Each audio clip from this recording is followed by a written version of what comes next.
welcome to our late night conversation. Mo kí gbogbo wa pé a tún kábọ̀ sórí ìkànnì wa tí a mọ̀ sí Koikimedia, níbi tí a ti ń ṣàlàyé fún ọ̀pọ̀lọpọ̀ àwọn èèyàn wa ìdí tí a ṣe ń sọ pé a fẹ́ exit Nàìjíríà. Mo kí gbogbo wa pé ṣe dáadáa ni àtúnláǹfààní àti ríra wa. Bí ẹ ṣe ń darapọ̀ mọ́ wa, ẹ bá wa gbé ọwọ́ lé share button, ká tún jọ gbé yẹ̀wò, ká dẹ̀ wo àkọlé ètò ti talẹ́ tí à ń pè ní If we do not act now.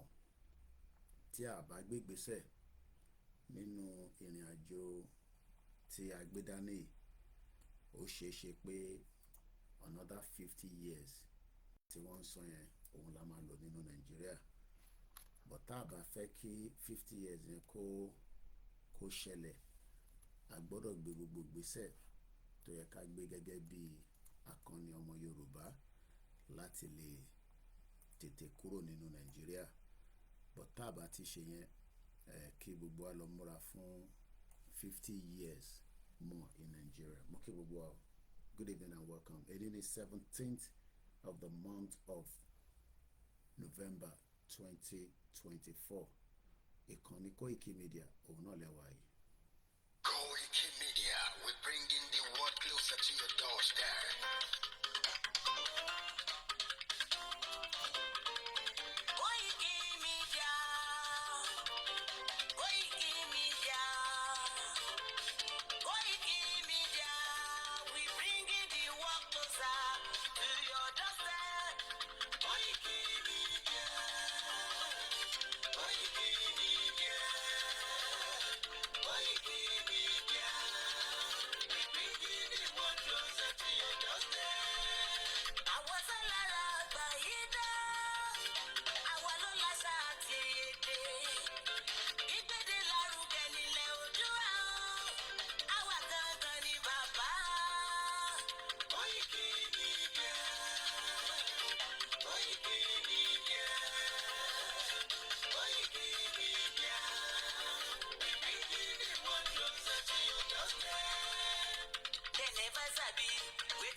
Ẹ̀yin lọ́mọdé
afẹ́fẹ́ tó fẹ́ òòdù kan ní oko lára ni. àpèrè ìdè Olódùmarè ló fún wa sí. gbogbo ayé ẹ gbọ́ àwa ni bàbá o. ẹ máa bọ̀ wá ẹgbẹ́ polówó ọjà yín wá o.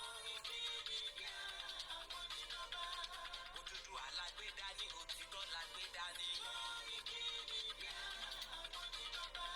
àfisọ́dalẹ̀ àfisọ́díkẹta. àgùntàn àfọ̀pẹ̀rẹ̀gẹ̀dẹ̀.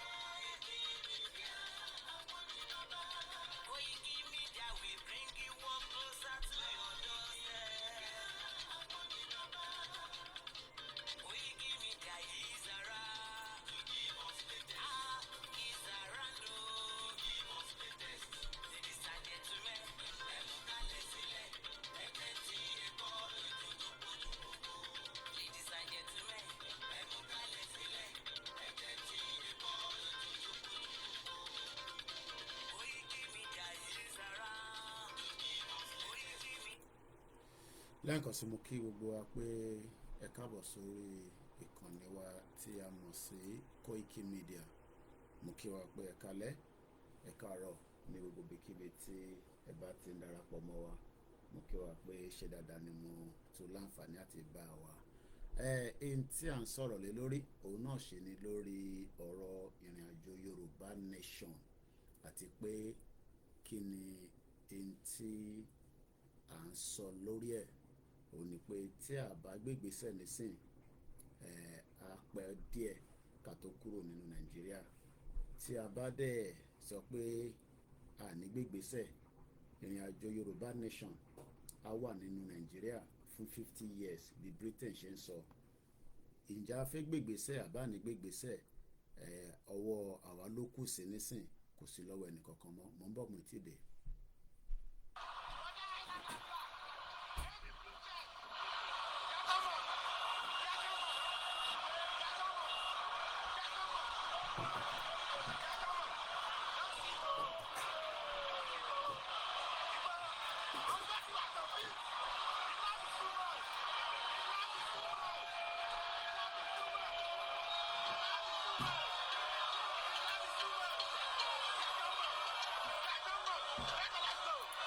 gbogbo wa náà la rántí fídíò Èkìtì nígbà tí a jáde tí ó fi di pé ìbẹ̀rù dé bá Buhari àti àwọn ìjọba tí wọ́n fẹ́ jẹ́ kí a kúrò nínú Nàìjíríà. bí a ti ṣe ń lọ ní méjì mẹ́ta tí wọ́n ń pa wá, tí ẹkọ́nọ́mì ṣe jàǹbá fún ìran Yorùbá, tí ọ̀pọ̀lọpọ̀ di pé jíjẹ àti mímu ó ti di nǹkan ìbànújẹ́.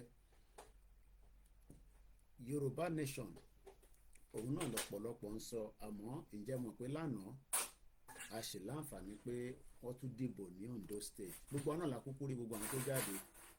a ní káwọn ọmọ wa náà kọ́ lọ síbẹ̀ kí wọ́n lọ wo ohun tó ń lọ.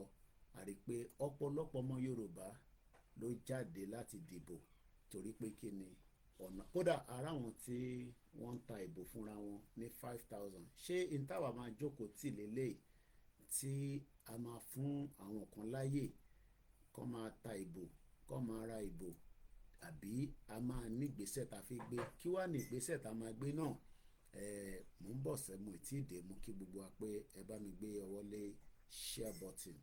bí a bá gbégbésẹ̀ fún àǹfààní ara wa ni, bá a bá gbégbésẹ̀ àǹfààní ara wa náà ni. àmọ́ ìgbésẹ̀ tá a bá gbé nísìn òun ló máa sọ bóyá a máa wà nínú Nàìjíríà fún 50 years àbá ní sí. ǹjẹ́ ti gbọ́ pé Modi, ta ló ń pè bẹ́ẹ̀, Indian Prime Minister, ó ti fẹ́ dé Nàìjíríà báyìí. kí ni àjọṣepọ̀ India àti Nàìjíríà? àti pé ṣé British nìkan ni ó fẹ́ kí Nàìjíríà coexist? gbogbo ẹ̀ náà ni a fẹ́ sọ̀rọ̀ lé lórí. mò ń bọ̀ mo ti dé.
mo kí gbogbo alẹ́ nǹkan sí pé ẹ káàárọ̀ níbi tí ẹ ti ń gbọ́ wa.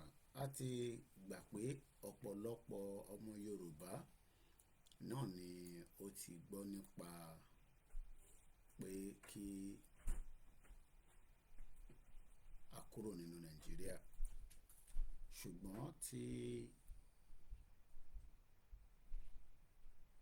tí a bá wò lọ wò bọ̀, ọ̀pọ̀lọpọ̀ tí mọ̀ pé ó jẹ́ ká kúrò nínú Nàìjíríà.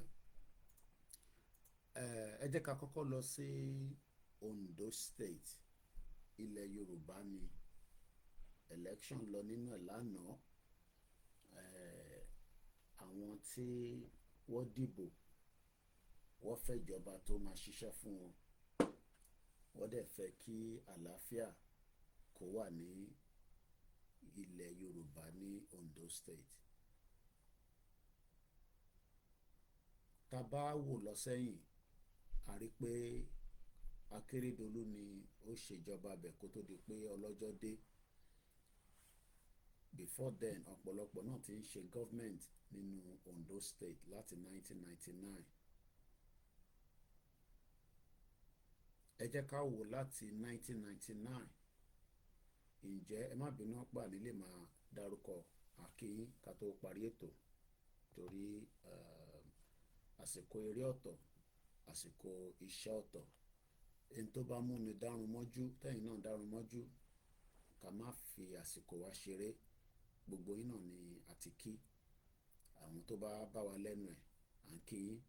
Ẹni tó bá tún wò, torí kò ṣe gbogbo èèyàn náà ló máa láǹfààní àti wo live ni mo ń ṣe lọ́wọ́ yìí. Èmi náà dárun mọ́jú ni, gẹ́gẹ́ bí ẹni tó fẹ́ lọ síbi iṣẹ́. Bí èèyàn bá dẹ̀ dé ibi iṣẹ́ náà, kíkí náà ìwọ̀nba náà ni, torí pé tó bá wà lẹ́nu iṣẹ́, iṣẹ́ lóògùn iṣẹ́, òun ni wọ́n sọ. Láti 1999 títí di sáà yìí, ǹjẹ́ a rí nǹkan kan tí a lè fi tọ́ka sí pé Ondo State tó ṣe election lánàá, ǹjẹ́ àyípadà wà fáwọn èèyàn wa? Depending on what you're looking at, depending on what you're seeing, ó ṣeéṣe káwọn kan sọ pé ọ̀pọ̀lọpọ̀ changes ti wà, at least sí nínú ìjọba military mọ́, which is also, an excuse. Ondo State fún rẹ̀, gẹ́gẹ́ bí a ti ṣe rí nínú history ibi tó ń pè ní Nàìjíríà, ó gẹ́gẹ́ bí ìkan náà àwọn gbòógì ilẹ̀ Yorùbá tí ọ̀pọ̀lọpọ̀ àǹfààní ń bẹ nínú ẹ̀ fún ẹni tó bí síbẹ̀ àtẹni tí wọ́n bí síbẹ̀ gẹ́gẹ́ bí ọmọ Yorùbá. Torí kò ń ṣe gbogbo náà la wá láti state kankan, state ọ̀tọ̀ọ̀tọ̀ láti wá, but in tó pa gbogbo àpọ̀ òun náà ni èdè tá à ń sọ àti ibi tó ń pè ní geographical area yẹn ní southwest part of Nigeria. Gẹ́gẹ́ bí ẹni tí à ń kà ní bíbá, Ondo State 1976 February 3rd from the former Western State, òun ni wọ́n ti yọ Ondo State kúrò láti ibi tó ń pè ní the western part of. Tẹ́ bá rántí pé 1960 nígbà tó partition Nigeria, ọ̀nà mẹ́ta ni wọ́n partition ẹ̀ sí. Kí la mọ̀ nípa Ondo State? It has about 15,500 kilometers. The capital is Akure.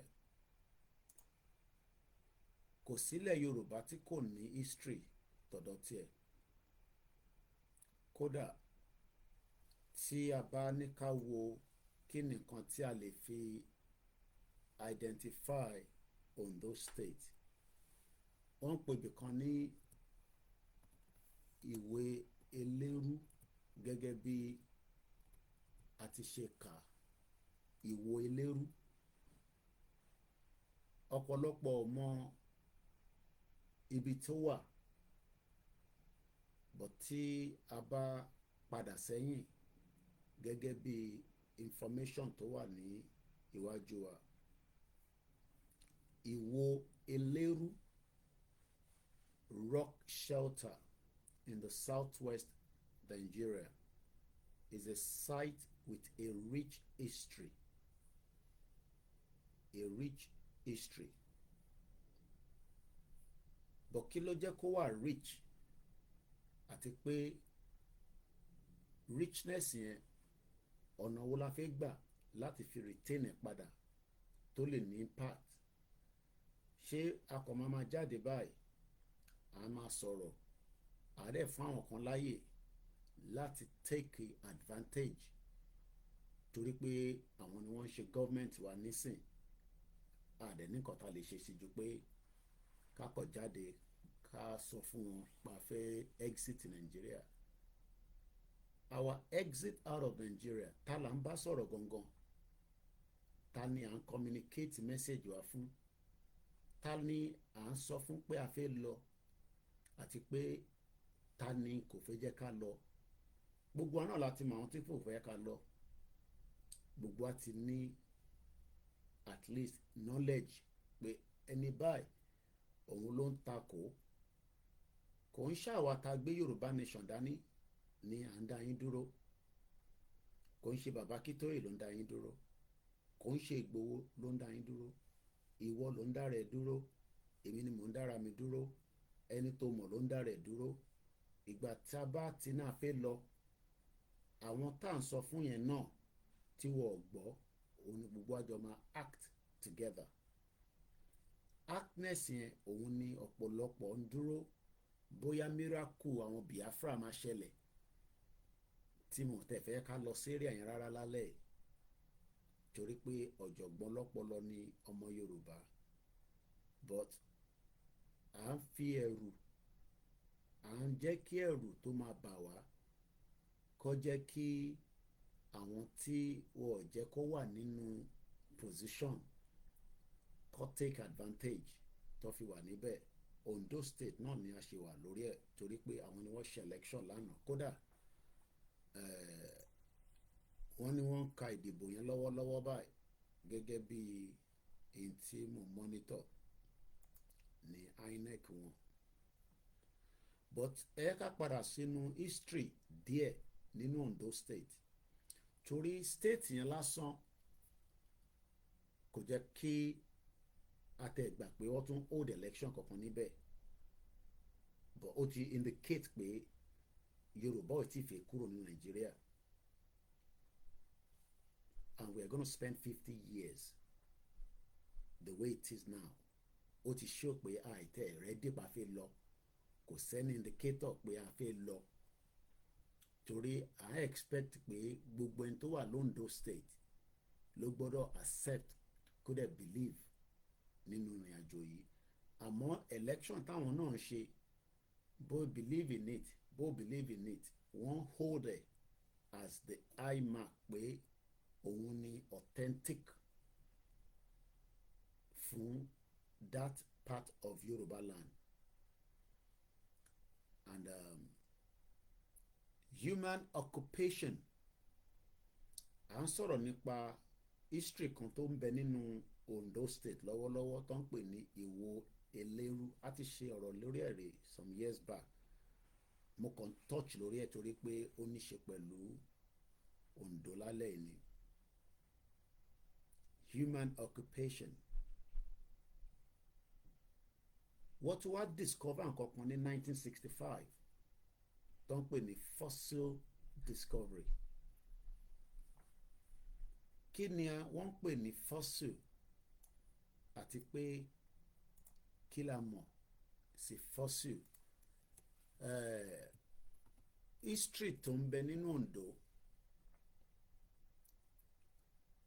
òun ni human fossil, spelled as FOSSIL. I won't spell it bẹ́ẹ̀ níbí báyìí. So we always say Freddy, Oscar, Sugar, Sugar, India, Lima. Fossil humans are the prehistorical skeletal remains of humans and their ancestors that are older than the Neolithic period, which is roughly about 10,000 years ago.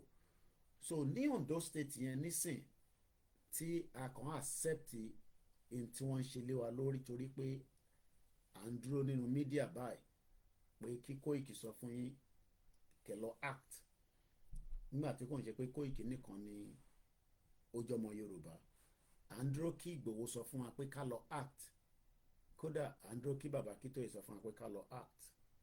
Mo láǹfààní àti bá bàbá sọ̀rọ̀ lánàá, but it's always a private conversation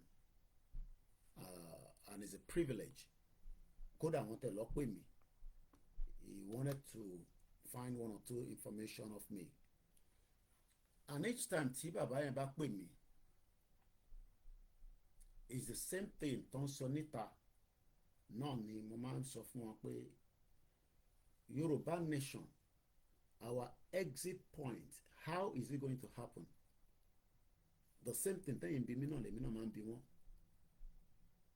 Diplomacy, which is the greatest part of anything in life. Diplomacy. But also, he accepted that there will be crisis. Kó tó di pé anybody máa gbọ́ wa. Now, the question is, are we waiting for him to give orders for us to push out? Is the question that many of you probably want to know. Àbí a kò máa dúró nígbà tí wọ́n bá ṣe government 4 years tó ń ṣe lọ́wọ́lọ́wọ́ nísìnyí, because whatever it is now, Ondo State, as we're talking, that has an history about us that I might mention nísìnyí, an history that ìyẹn nìkan tó láti fi hold the Ondo State to bondage, just like I always talk about Ogun State. The fossil humans tí wọ́n rí ní agbègbè kan ní 1965, ó ṣò pé àwa tá à ń sọ̀rọ̀ pa fẹ́ dá dúró yìí, Trump ò ní fún yín ní Yorùbá nation, Britain ò ní fún wa ní Yorùbá nation, India tí I'm told now that Modi is currently in Nigeria, a máa sọ̀rọ̀ lé lórí in a minute. None of these countries around the world. I love to show you the map. Kódà, the closest ally to Jomo other countries, I'm talking about any government in Africa, I don't have any, Tibetan, I don't have to tell you, because I know that they're speaking to countries around the world. But one thing you need to understand is that none of them is going to come to your aid. No countries around the world will come to your aid tí ẹ̀yin tí ẹ jẹ́ ọmọ ìlú yẹn tẹ́ fi exit tẹ́ bá gbé gbèsè. It does not matter how brilliant our analyses are. It does not matter how many shows we do in a day. It does not matter how many headlines you're reading. It does not matter how many people that believe or do not believe. It does not matter how many people. What matter is, when do we push out? But that is the question that you want to know, and you have an answer to that, because gbogbo ala mọ̀ pé tá a bá push out, we will be in Nigeria for 50 years. And it is very easy. Let me tell you how that is going to happen, because we are still giving the room to the same obstacle. The only obstacle T. Ashin Grant is the election operation in Yoruba land. So let's look at it this way. All they need more for us to remain in Nigeria, I'm talking about àwọn olóṣèlú. I'm speaking in English and Yoruba now, okay? So, because kí n lè balance ọ̀rọ̀ yẹn. Ìtàn nídìí nísìn for us to exist for the next 50 years, tí mò ń sọ. And please don't say, kò lè possible. 50 years. I have lived in this country for 25 years. And I've changed. I know how I got here in terms of my look. Bí ṣe rí nígbà tí mò ń bọ̀ láti ìyà ò jẹ mí láti Nigeria, okay? So I'm not one of those people that were hungry. Ebi ò pa mí kí n tó kúrò Nigeria. I'm proud to always say that. Ọ̀pọ̀lọpọ̀ tó, yes, mo sá kúrò Nigeria, but ìyà ò jẹ mí. Because I was born with a silver spoon. And I'm proud to say that any day, anytime. Most of ẹlòmíì ìyà ti jẹ́ dáadáa pa. Ẹlòmíì ìyà yẹn ti hàn lójú ẹ̀ kó tó kúrò Nigeria. I am not one of those. Lóòótọ́, the future that my mom saw is the reason why she's enjoying a pension age today in the UK. And while I am here as well with my family. And I'm still doing my best to make sure that my family that I still have in Nigeria, you know, I know how I'm looking after them. And I will continue to do so because I can afford it. I can afford it. Tí bá feel pé wọ́n need 3 bags of rice, I will send the money to them and they will buy it. And I don't want my family to suffer. And that's exactly what we have done in 25 years.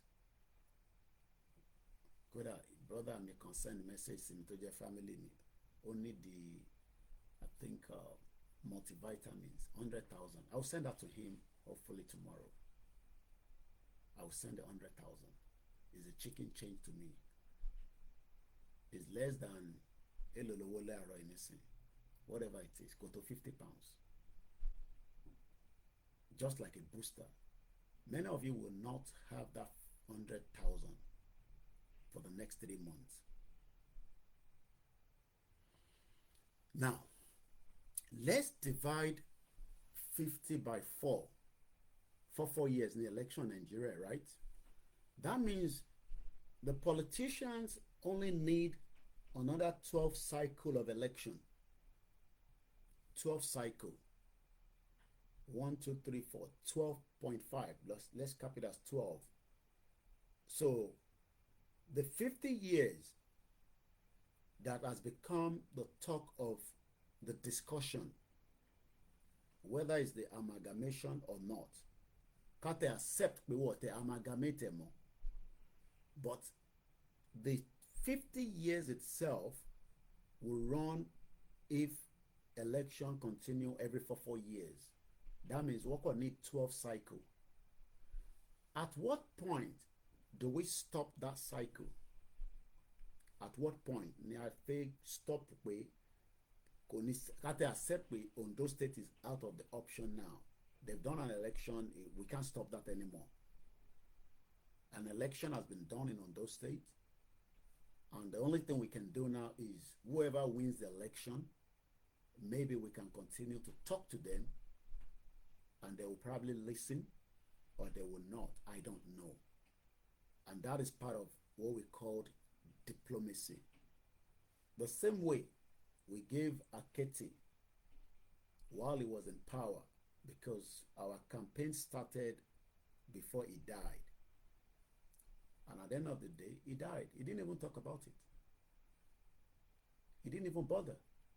That shows that, you know, they were not interested.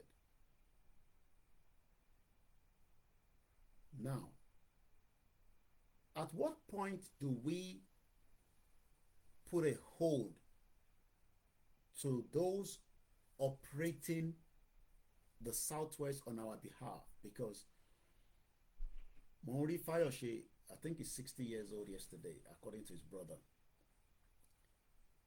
He ran the government of Ekiti State, which is equivalent to Ondo State, for 8 years. He left. The next person took the realms of affairs. They've gone. They're also preparing the next set of people. Those people, Tan Soy, àwọn èèyàn wa náà ni. Mo kẹ́ Àṣàkẹ́ TV show. They are the same set of people. These are our people. Gbogbo àwọn tarí tó lọ jáde tó lọ vote yẹn, they are our people. Àwọn Yorùbá kan náà tàjọ ń sọ pé whether we want Nigeria, àfẹ́ Nigeria, we want Yorùbá, àfẹ́ Yorùbá, these are our people.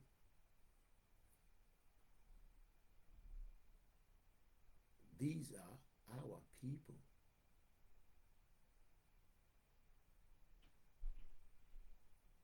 The question is, at what point do we stop them?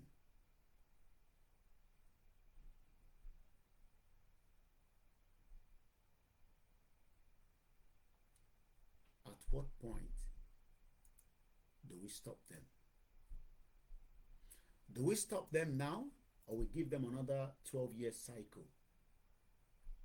And the 12-year cycle means that 50 years from now, we will still be asking for Yoruba nation. And some of us will not have the strength that we have today. Some of you will still have the strength, but somebody like me will not have that strength anymore.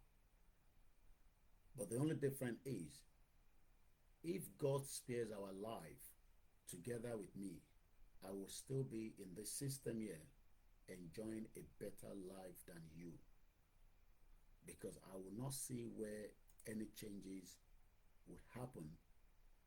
But it is so in Nigeria in the next 12 cycle. And I'm using the word 12 cycle to make it convenient for you to understand. Because Tibani 50 years, you might say, oh, Otepeju, but the 12th cycle is 12 more election, Nile Yoruba, to make up the continuity of what is called Nigeria. At what point do we want to stop it? And Talanduro fún, okay, Andro fún Igboho àbí, Andro fún Baba Akintoye. But those two have told us the way out, the options. And like I said at the previous show, Timothy Shetele, ṣé Andro pé kí bàbá wa Olóyè Igboho kó wá sínú Nigeria, ká wá take action, or Andro kí bàbá Akintoye túbọ̀ bá wa sọ fáwọn governors wa pa fẹ́ lọ, which is doing behind the scene and on the public, forum, because they're being communicated to. And maybe you forgot, I remind you, while we were with Ninas, and that was when I happened to be in Nigeria. Talonoti Ninas. We had this with Tony Inandi, the Ninas. And Tabaroti nígbà yẹn, that the Yoruba people gave our governors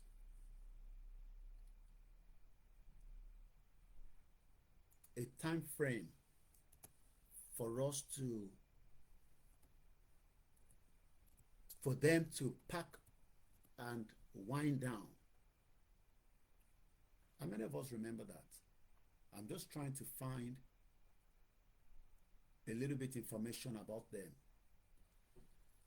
Apparently 2021, and I'm going by the Vanguard newspaper, and the headline says, Ilana Omodua quit Ninas as Professor Akintoye resigned. Ilana Omodua, the umbrella body of the Yoruba self-determination groups, has moved out of the Nigerian Indigenous Nationality Alliance for Self-Determination. That's the full meaning of Ninas. The acronym any Ninas.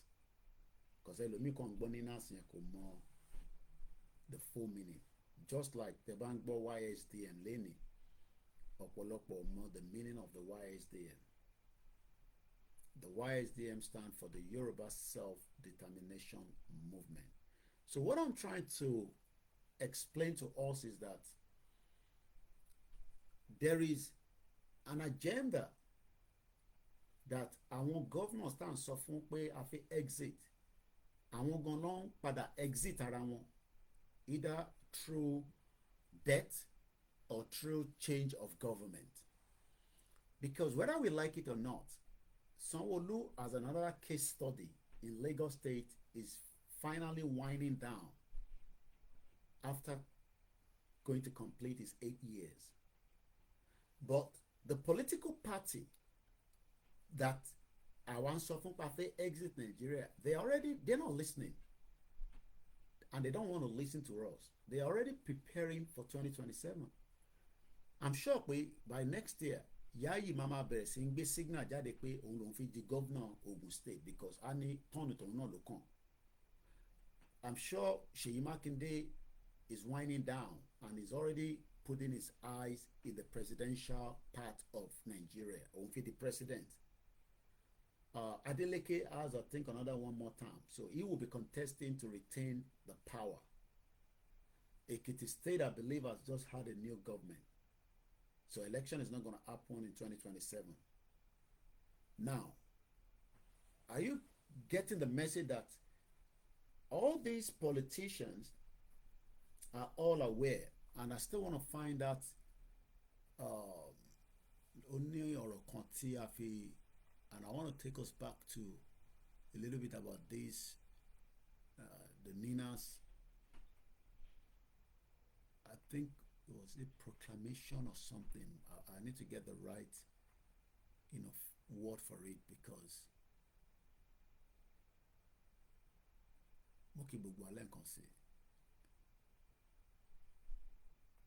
there's been a lot of communication to our governors, and I'm taking us back to the Ninas because I was privileged to be in Nigeria when they had these 90 days something, I'm trying to find out the right word, it's been a while now. If I don't find it now, but I'll pick it up as time goes. So we gave them a 90 days to wind down the government so that we can then discuss. But as usual, they didn't even bother. They didn't bother. Whether Ninas was good or bad is not the issue. That's not the point I'm talking about. My point is that we have been talking, we have been communicating. Well, our governors were on our reason to leave Nigeria, officially, direct and indirect communication, and they're fully aware. But are they fully prepared to give you that self-determination? Is a question that I want us to hold on to. I'm not here to talk about the good or the bad of Ninas. It might divert conversation. Àwọn governors wà láfi focus lé kò sí àmọ́ tó ní Nnamdi rí. Constitution first major. Ǹjẹ́ ẹ̀kẹ́ fún mi nìyẹn? Ẹ ṣé gan. Don't want to be distracted. Let's focus on the pointer. It's not about Tony Nnamdi now. Right word tí mò ń wá látẹ̀kọ́ nìyẹn. It's called the constitutional force majeure. And now I can pin that and look for that, because I was in Nigeria when that force majeure was completed. But as usual, our politicians did not even respond. Kí lẹ rò pé wọ́n ṣe respond sí wa? And I want to bring that constitutional force majeure up in a minute. Constitutional force majeure, Nigeria. Because this was like a pointer, and I think mo fẹ́ padà sí the constitutional force majeure. I'm going back to, I want to see if I can pick it from any of the newspaper. Okay, let's go back to again Vanguard. No, let's go back to Vanguard again, August 2021. This was before the election. I thank so much Safety Domain for reminding me about the constitutional force majeure. That's the right word I was looking for. If we all remember that we are not talking about who or those surrounding Ninas. Our message was to the governors of the state. And if our governors are listening to us, the bulk of the job I am doing here would have been very easy. Number one, they will give room for us to allow our people to listen to us without any hindrance or any kind of scared mongery that I played with the people that want to be free. It would have been very easy.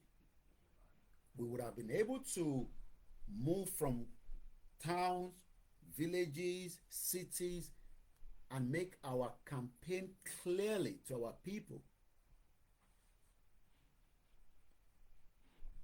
So let's read a bit about this force majeure, because that itself was a clear evidence that there was a communication with our governors, because I was in Nigeria in 2021. I got to Nigeria around January.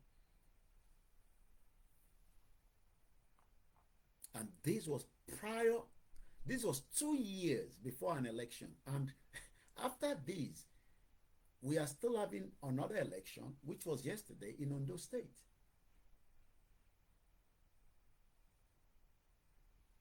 State of the nation, referendum, new constitution must come before 2023 polls. NINAS. I've given you the full acronym of NINAS. This was put together by Gabriel Olawale. The Nigerian Indigenous Nationality Alliance for Self-Determination, NINAS, on Tuesday said that all lawful means will be explored to ensure that 2023 general elections do not hold unless the federal government conduct a referendum for the aggrieved indigenous nationalities. That did not work. I want us to move a farabalẹ̀ kẹ́ gbọ́ bíbẹ̀ dáadáa. Ní 2021, ọdún méjì kan tó ṣe election tó kọjá lọ yìí.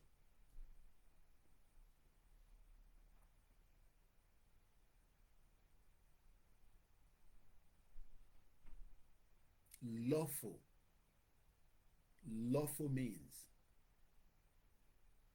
Yes, you're right.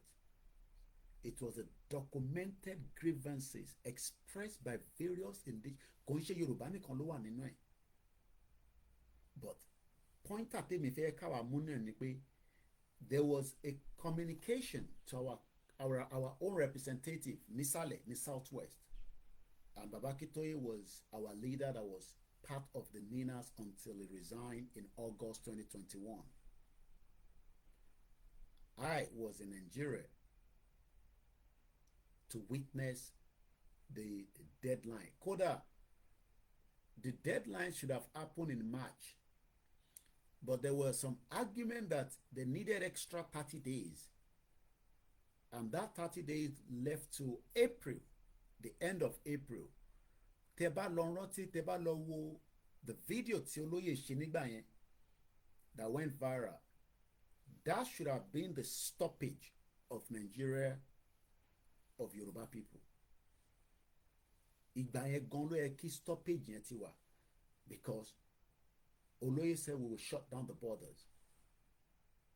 But do you know that the same people that are in government and the ones that are not in government were the first to attack Olóyè that he has no right to go and close the borders? How many of you remember that video? Ta ló ti wo fídíò yẹn rí? You will see me right behind Igboho and Baba Akintoye. Mo kàn lo face mask ìgbà yẹn because there was COVID and the diaspora were going cuckoo about me not using face mask and all that. If you go and watch the video, I was the one right behind Igboho, and that's what I told him, that I will be the one to shield him. I will be standing shoulder to shoulder with him. But when that video was produced, when Igboho said such, níjọ́ yẹn,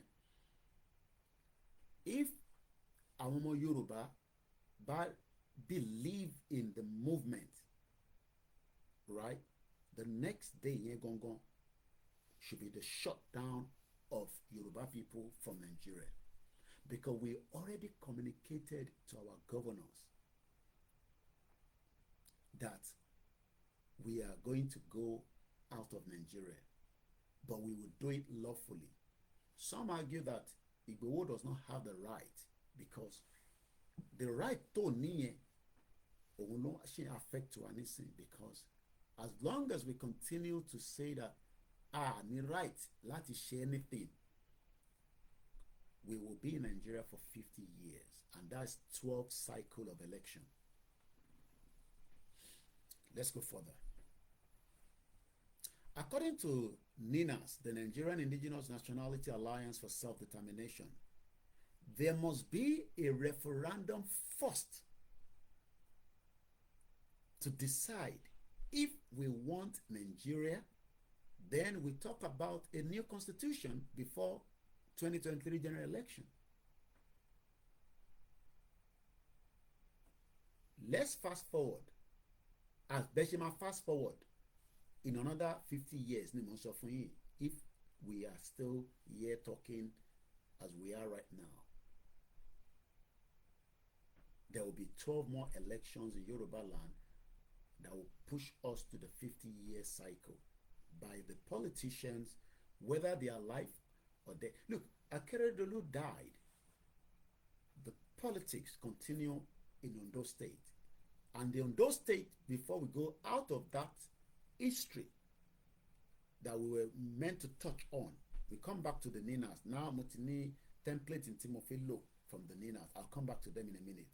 Let's go back to the history, because history làwa fẹ́ padà sí, not the one that the British 419, the criminal Britain.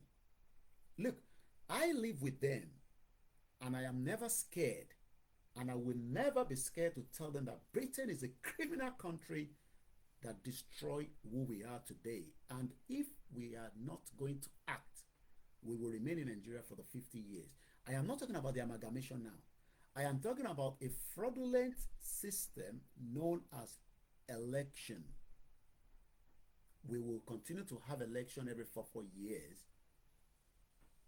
and you will see whether it's vote buying or not vote buying. Because the people that they are buying votes and the people that are selling vote wants to sell the vote to the people that are hungry, that wants to buy. We need to stop that. How we stop it is what you're asking me, when you know how we need to stop it. Because if you don't stop it, you will become part of the people that will end up even asking for money to be bought. Because surely what ṣe ń wò mí tó wà Nigeria, whether àgbàlagbà nìyẹn, ọmọdé nìyẹn, ọ̀dọ́ nìyẹn, olóṣó nìyẹn, prostitute nìyẹn, university, you will end up collecting less than what they are giving now in the next 12 years.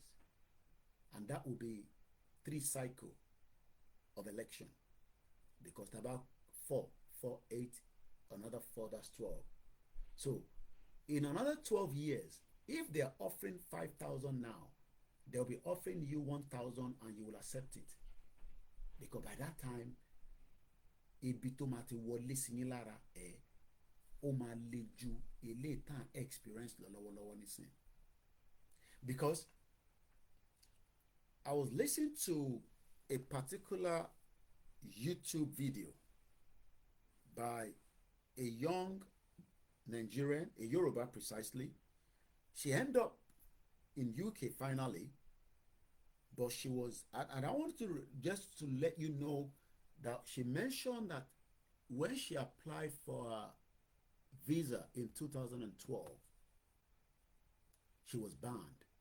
I can give you the video to go and watch. I was just privileged to see the video today. Kí ló ṣe tó fi ban ẹ̀? As usual, all the fake documents that we all submit when we're trying to apply for visas, especially if you're a novice, and it's got to do with the bank account. I don't want to go into the area because my platform is well monitored by a lot of different agencies. So when it comes to area, I don't want to give too much out. But gbogbo alamọ bó ṣe ń lọ ọ̀rọ̀ Olúwọlé. But the point that mo fẹ́ lò kàn nìyẹn, when she was changing 3,250 pounds, as at that time the exchange rate was less than 200 naira to a pound, according to what she says, or somewhere around there. I hope I'm right. But at least exchange rate nígbà yẹn tá bá lọ wo exchange rate 2012 and tó bá rántí 2012, the exchange rate today is now 2,200 pounds. No, 2,200 naira to 1 pound. But nígbà tó wọ́n apply for visa yẹn, that was 200 naira to a pound. Now, in tó lé mọ́mísí tèmi kúrò Nàìjíríà was just less than $30, 30 naira to a dollar. That was in the 90s. So, Shelly, the projection is getting worse. It's not going to get better. And that's why I said, many of you will take 1,000 naira in the next 12 years just for them to buy you out. Because you will not have the strength. Okay, yeah. Somebody said it's about 250 naira. I think she said about 200, somewhere around there. But at least it makes sense. 2012. So, whoever traveled out in 2012 to that dollar the pounds can now ask question that, is anything going to change now in the next 12 years? I'm not talking about 50 years now. I'm just capping it to 12 years. And that 12 years means that 3 cycles of elections. One is coming again in 2027. I'm not here to tell you that there's not going to be election. That is your own problem, not my problem. Because I don't live in Nigeria. But I am working to make sure that we stop that election by campaigning awareness. But not for me to say, go this election. I'm not going to tell you there's not going to be election. Because there will be election. Because people want to have election. They want to collect the 5,000 naira. And then they'll come back and say they don't have good medical, they don't have good health care, they don't have good education, good security. And I wonder why the king, and people are excited. I'm not excited about it. He's building a place that people cannot even live in there, in the surroundings. Because Ooni of Ife have just built a park that there's no security in that state. Because Ekiti State, Toloko Kiniesi, is prone to the Fulanese attack frequently on a daily basis. So they are building when there is no security. Ooni should be talking about how we exit Nigeria and we can protect the borders to start with, not building a Georgia park. I'm not interested in that park because it's a waste of time. I'm sorry to say. You share your intention build sínú Southwest with the current state of things. Some of you will never live in that place. Ooni fúnra rẹ̀ gan lè gbé nínú park yẹn every day. I dare him to live there every day if he will not be attacked by the same Fulanis that we're talking about. Because I have told you 2 weeks ago, he needs to be very careful. But they will attack him. How soon is what I don't know. But the intelligence that I got is that Ooni of Ife will be attacked by the Fulanis. But wọ́n ní rí pa. Kò possible. But wọ́n máa attack wọn. And I'm not one of your prophecy, okay? I am talking from intelligent now. Eléyìí ń ṣọ̀rọ̀ wọ́n ríran kankan náà. Ìran ọ̀tọ̀. Ẹni tó ń ríran ó ní nǹkan tó ń rí.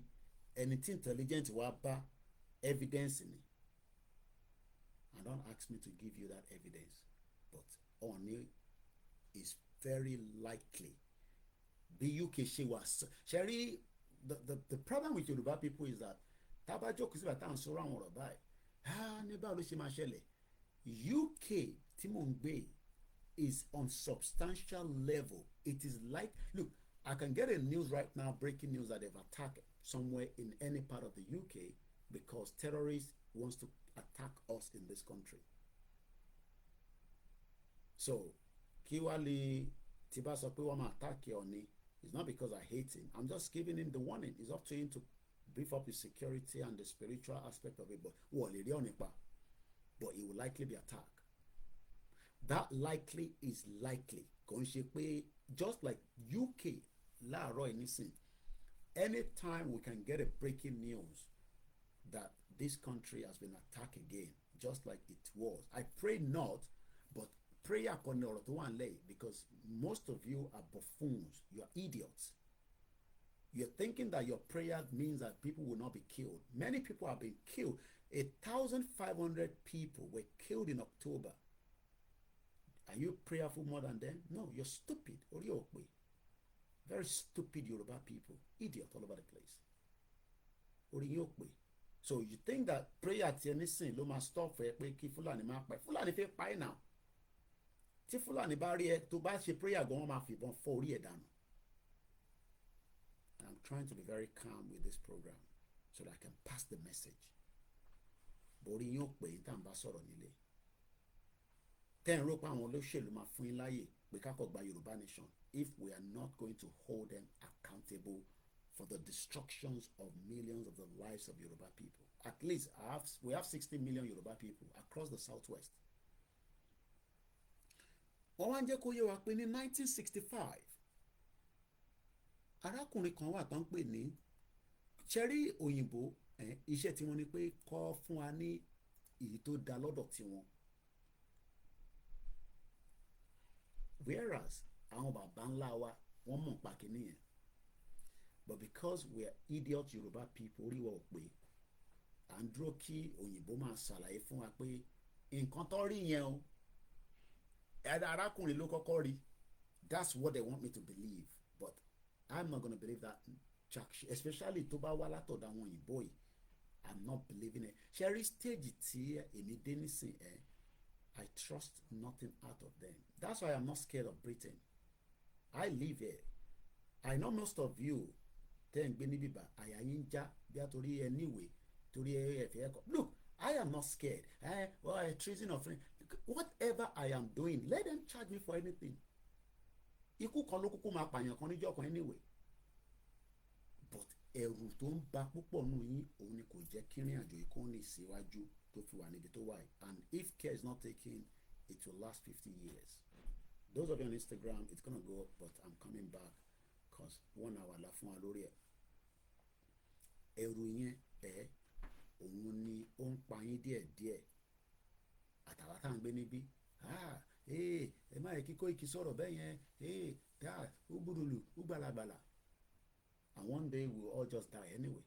How soon la come? So let's just go with the article. Since tí ààrí Yorùbá tó sọ fún wa pé Ìwó Eleru o, àwọn baba ńlá wa mọ̀ nípa ẹ̀. Koiki má jẹ́ kí òyìnbó fún ẹ ní kọ́gbẹ́ ní gógó, because iṣẹ́ òyìnbó ni pé kó promote agenda tiwọn, just like Britain is doing right now, using our political system to laugh at us as stupid people, because that was stupid. 2021, because when I went to Nigeria in 2021, I didn't expect that by now Ashimawanu Nigeria. We saw Igboho in that vibe action. We saw Babakitoye in that vibe action. They are still in that action. But we didn't get enough support from the politicians because they were part of the agenda. Àwọn gangan ní agenda. And they knew that the Yoruba people were ready to pull out. But yet, there was a serious agenda to make sure that that doesn't happen, and that's why we are still in Nigeria today. By now, we should not be in Nigeria again. Let's look at it as an example. 2021. Let's count from that year. 2022, 23, 24. A ti wà nínú ogun for 3 years. Ogun yẹn ti máa wind down by. Ogun tí ó jẹ́ ká bẹ̀rẹ̀ ní 2021. A ti máa wind down nísìn. There will have been death. There will have been destruction. There will have been hunger. There will have been refugees. But in that 3 years, we would have been on a round table with the world, and our demands would have been met. But we've already lost that plot. We've lost it completely. We've lost that 3 years. So what we have now given them is that we are now giving them more room to shield quickly. And whoever is fighting must understand how to defend. Because the more you lose the plot to defend, the more the enemies will penetrate. The UK right now, after the 2005, continue to defend and protect us in this country. But even with all their protections, we are still likely to be attacked by terrorists. And this is an advanced country. Tobani advanced, the oldest democracy, kódà America gan gbara wọn sílẹ̀ in 17 whatever they took their freedom. A country that how they were able to do all these things, Oye Eledumare. But what they did in 200 years, kódà, if I was an English person, inú mi á máa dùn pé a conquer gbogbo yín, even though tó bá wá reverse padà sẹ́yìn, because it's an astonishment for me to read history now and realize that UK was so powerful that for 200 years wọ́n dẹ̀ hold oríṣiríṣi ìlú. Àwọn ìlú tó dẹ̀ hold yẹn, Nàìjíríà dẹ̀ jẹ́ kan náà á dẹ̀ fi pull out. Does that make sense? Ṣé n tí mo sọ yẹn ṣóyè yín bẹ́ẹ̀? The same set of ìlú tá à ń complain pé wọ́n ṣe dáadáa sílẹ̀ Yorùbá yìí tá à ń pè ní United Kingdom.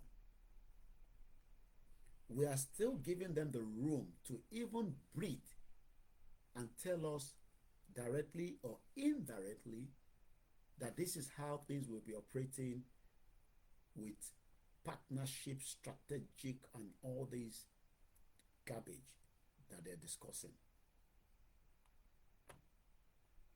1776, the US pull out and got their freedom.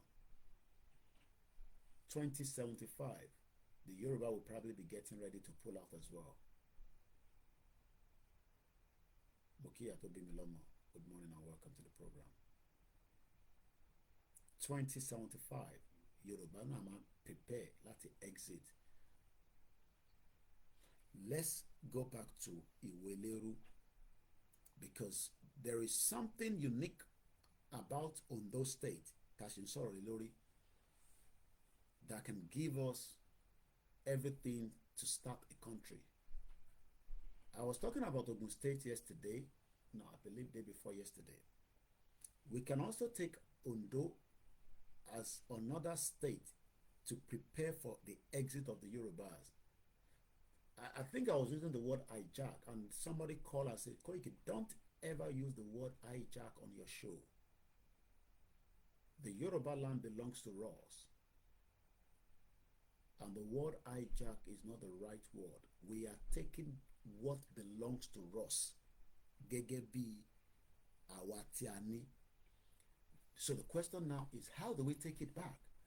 How do we speak to ayé tatiwa ṣayé tatiwa and the PDP, I don't know who's going to win the election. How do we convince them that we want Yoruba nation and we want to run the Yoruba country and have Ondo as part of it, and they're going to listen to us? How do we tell them? How do we communicate to Moki Yoruba Nation Lafe TV? Moki Ogbonyin lórí ètò ẹ má bínú. Those are our medias, and I have to greet my mom. But Ogbonyin tó kùnà ni mo rí, and I can see your comment. I could pick some of your comments so that you know that I can read it as well. So let's quickly pick one comment that is coming through, or 2 or 3 comments, then we'll continue the program. Dizzy Man says China built a modern economy in 30 years. The Yoruba nation with a new blueprint can rebuild back a modern political economy capable of competing with advanced economy by 2045. That's 5 years before the 50 years. So in 45 years, 45, if we move faster now, we can guarantee that we would have a modern political economy. I was listening to Kemi Badenoch on the Wednesday program that she did. She's a very good, orator. Obashi, Labour Secretary of State. She finished a woman. I don't know whether you've watched that video. That is who we are. We are good communicators. And that is why they say Yoruba lo moro gbe kale, whether through your language, which is Yoruba, or through English. But in kokonti tashin lack only the aggressiveness of us to react quickly to pull things down. Okay, 2045 is the next 21 years. Okay. All right, Shegoni, 2045 will be the next 21 years. Not even close to half of what I have. So that means that if we do whatever, and I'm not going to be here telling you, oh, we're going to fight, no, because that is not the reason why we are sitting here. Because I know that is where some of the people that caught my video, they love to hear, I'm a babe, I'm a 4 hour loading. No. Everybody knows what we're going to do. I'm just here to do the same thing that we are good at. The delivering of messages. Omo Baba Koiki. I wish I can be like Koiki. Wo bo se sọ̀rọ̀ ó ní àyà. But ǹjẹ́ àyà yẹn a lè fi ṣe action ibi tí a ṣe ń lack nìyẹn. That is the only lackness that we have among our táwa níta àtẹ̀yìn tẹ́ wà nínú ilé. But in 2021, going back again, Igboho gbé àyà yẹn jáde. Let's shut down the borders. Ṣé àwọn kó tó bá pàtí shut down borders ní 2021? Kí lẹ rò pé by now ibi tá máa wà? Ṣé mọ̀ pé wọ́n tẹ̀ ní láǹfààní àti lọ attack ẹ̀ nílé? Bó ṣe lọ attack ẹ̀ because Igboho spoke in April. It took them May, June, July. It took the Fulani 3 months to plan to attack him back because of what he said in April. Because our Yoruba refused to back what Igboho said. We are the one that gave the Fulanis the opportunities láti lọ attack Igboho. Àwa la fún wọn láyè because of our stupidity. We can't come mọ̀rọ̀ sọ ká má ní ìgbésẹ̀ tá a fi gbélé lórí. And that's exactly what we are doing again this time. Barely 3 months tí olóyè sọ pé ká shut down borders ni wọ́n wá fi pa sílé. Wọ́n ò lóhùn pa o, àmọ́ wọ́n mú ẹ̀mí méjì lọ kọ́nà foríjì àwọn ẹ̀mí méjèèjì náà.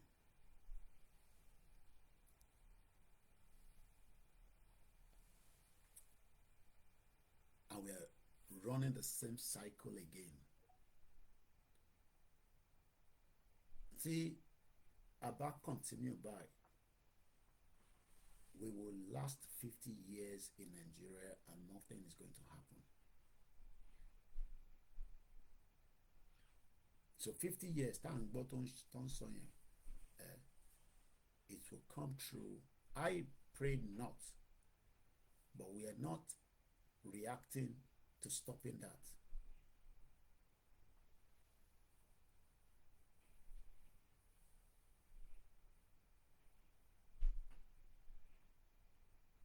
I do not pray for such, but we are likely to find ourselves in it because we are given rooms, because the governors elected on those states will manage whatever the amount of budget tó bá gbélé lọ́wọ́ through the monthly fake allocation, the Federal Executive Council. And that means that àwọn ò ní ríru owó bẹ́ẹ̀ láti fi pull out, whereas àwọn máa ní owó lọ́wọ́ láti fi suppress gbogbo wa. Because whoever becomes the next governor of Ondo State for the next 4 years will have access to cash in large quantity. And those cash will continue to be used to suppress me and the rest of the Yoruba people in Ondo State and across the boundaries. Let's go back to Iwo Eleru one more time. Okay, it's coming up to 1:28 a.m. Sunday 17th of November 2024, Koikimedia. Wọ́n arákùnrin kan tó ń pè ní Charles Thurston Shaw, òun ni ó kúrò ní òyìnbó ní o, ó ń rìnrìn gbèrè níbi tí ọmọ Yorùbá ti ń gbé, níbi tí ìran wa wà, níbi tí Ọlọ́run dá orí wa lé lórí, níbi tí gbogbo wa gbà pé ibẹ̀ gangan ni orísun wa. Èèyàn kan ṣẹ̀ wá dé ní 1965, òun àti àwọn tíìmẹ̀, just like, because David Lamini kọ́kọ́ ló travel on Nigeria, he went with a team of people. When we have brilliant Yoruba people that can tell me that Yoruba will have a better opportunity in 21 years, not even 25. In 21 years, we can transform the whole of Yoruba land. That could have two of them back, but the same Yoruba people are pulling us behind because we want everybody. We want so that to exit so that come out and that means that they will drag every one of us in the mud. And that's exactly what is happening now. Because I watched a couple of the videos that were sent to me from Ondo State, and I saw a few where a particular one, Timori Arakunye, Ghana must go Meji, Ogbeseyin Moto, Onikoshi Bute, Kofeshi, Onshi Bute, Oyeshi Boot. Eventually, àwọn DSS náà wọ́n dé, kódà wọ́n jẹ́ kó ṣí báàgì yẹn bọ̀ wọ́n ṣí boot. Do you know that all that is just a distraction? The guy was only given the privilege to be rescued so that kí aráàlú má bàa lynch ẹ̀. So whoever that guy was working for got the same DSS tó fi wá pa Ìgbòho sílé láti rescue arákùnrin. We all saw the video. Don't tell me to show you. We've all seen the video. If you haven't seen the video, go and look for it. This was in Ondo State yesterday. What I'm trying to understand is that ṣé wọ́n dè wá ní pé ká má react? Oh, and do the Igboho. But Igboho told us to react in 2021. We didn't react. Rather, we condemn him in 2021. So why expect pé kí Igboho kó gbéra nísìn láti Germany ó yá máa bọ̀ ní Nàìjíríà torí a fẹ́ gba Yorùbá nation? When táwa fún ara wa gan àgbégbèsè ṣebí gbogbo ara ní pé we are all Igboho.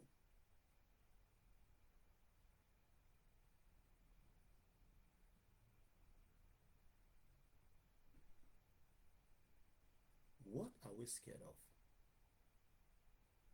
That is still something that baffles me. Kí ni nǹkan tá à ń bẹ̀rù? Okay, àbímọ àfẹ́yẹ́ káwọn ọmọ wa kú, àfẹ́kú, àyà wa ń já. Yet, we can see the pains.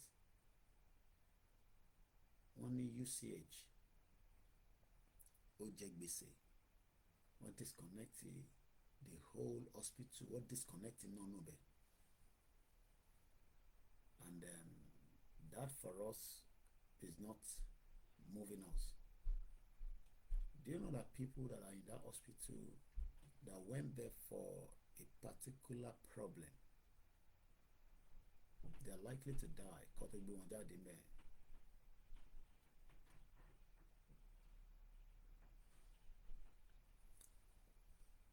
Mo fẹ́ kí gbogbo wa máa rò lọ́kàn wa pé at what point are we going to do the needful? Because Baba Akintoye ò dá anybody dúró, Igboho ò dá anybody dúró. I know that because I speak to them on a daily basis. Baba Akintoye bá mi sọ̀rọ̀ lánàá. He called me yesterday.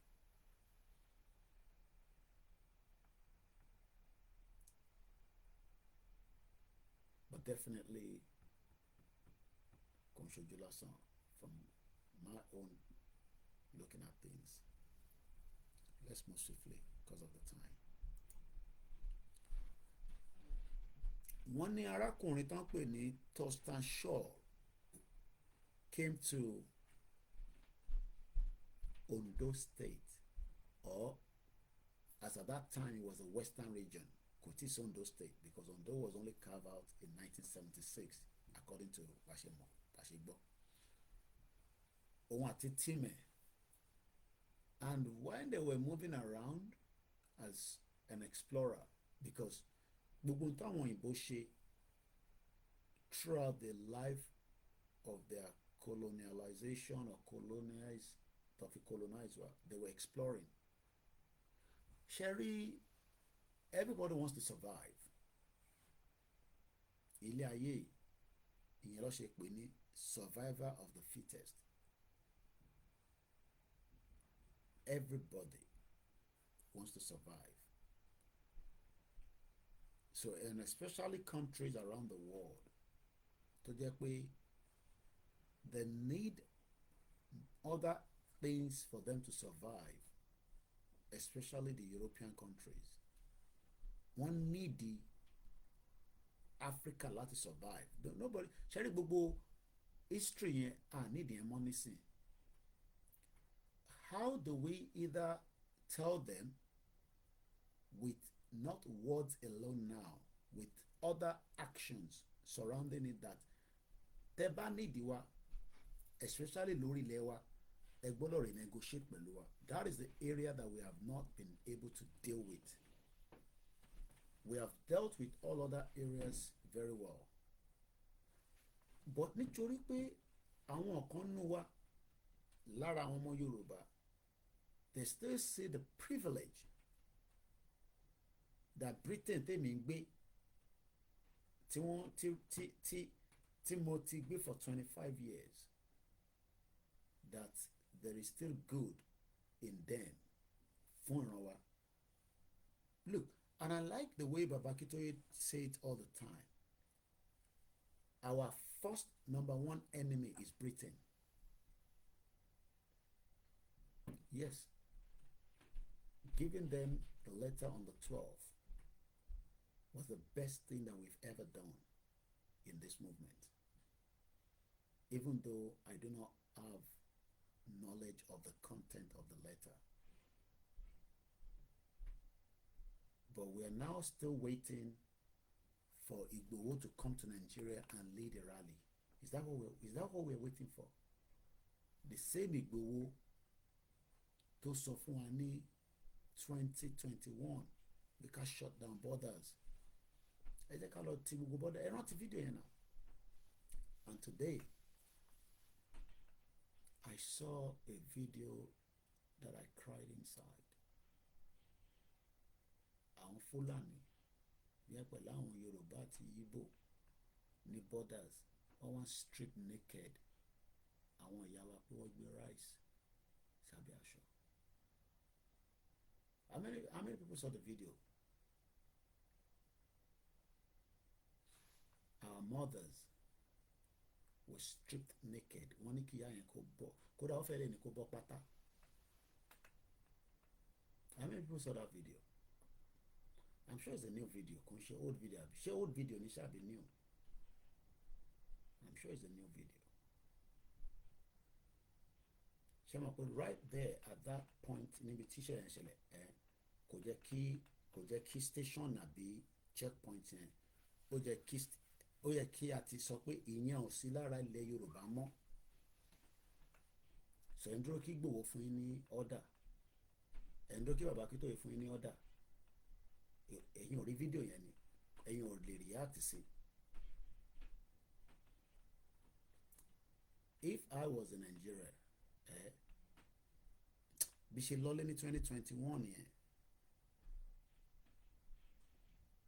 if I dare has to come back again sí Nigeria this time around, prepare for the worst case scenario. That's why people are saying don't go now, don't go now, don't go now. My mom is pleading with me not to think about going now. Because Sherry 2021 here, I am now even more bitter than 2021. But I were bitter. And that's why I want diaspora and Koiki, just don't worry yourself too much. I want them Jafungon. They are not ready. So you want me to tell you what to do with that checkpoint here, kò jẹ́ kí sójà lè dúró sí checkpoint yẹn, even if it's just for 2 days. Ó yẹ kó gbọ́ nípa pé ọmọ Yorùbá ni wá. And you don't have to go with weapons, but we can go with a lot of things.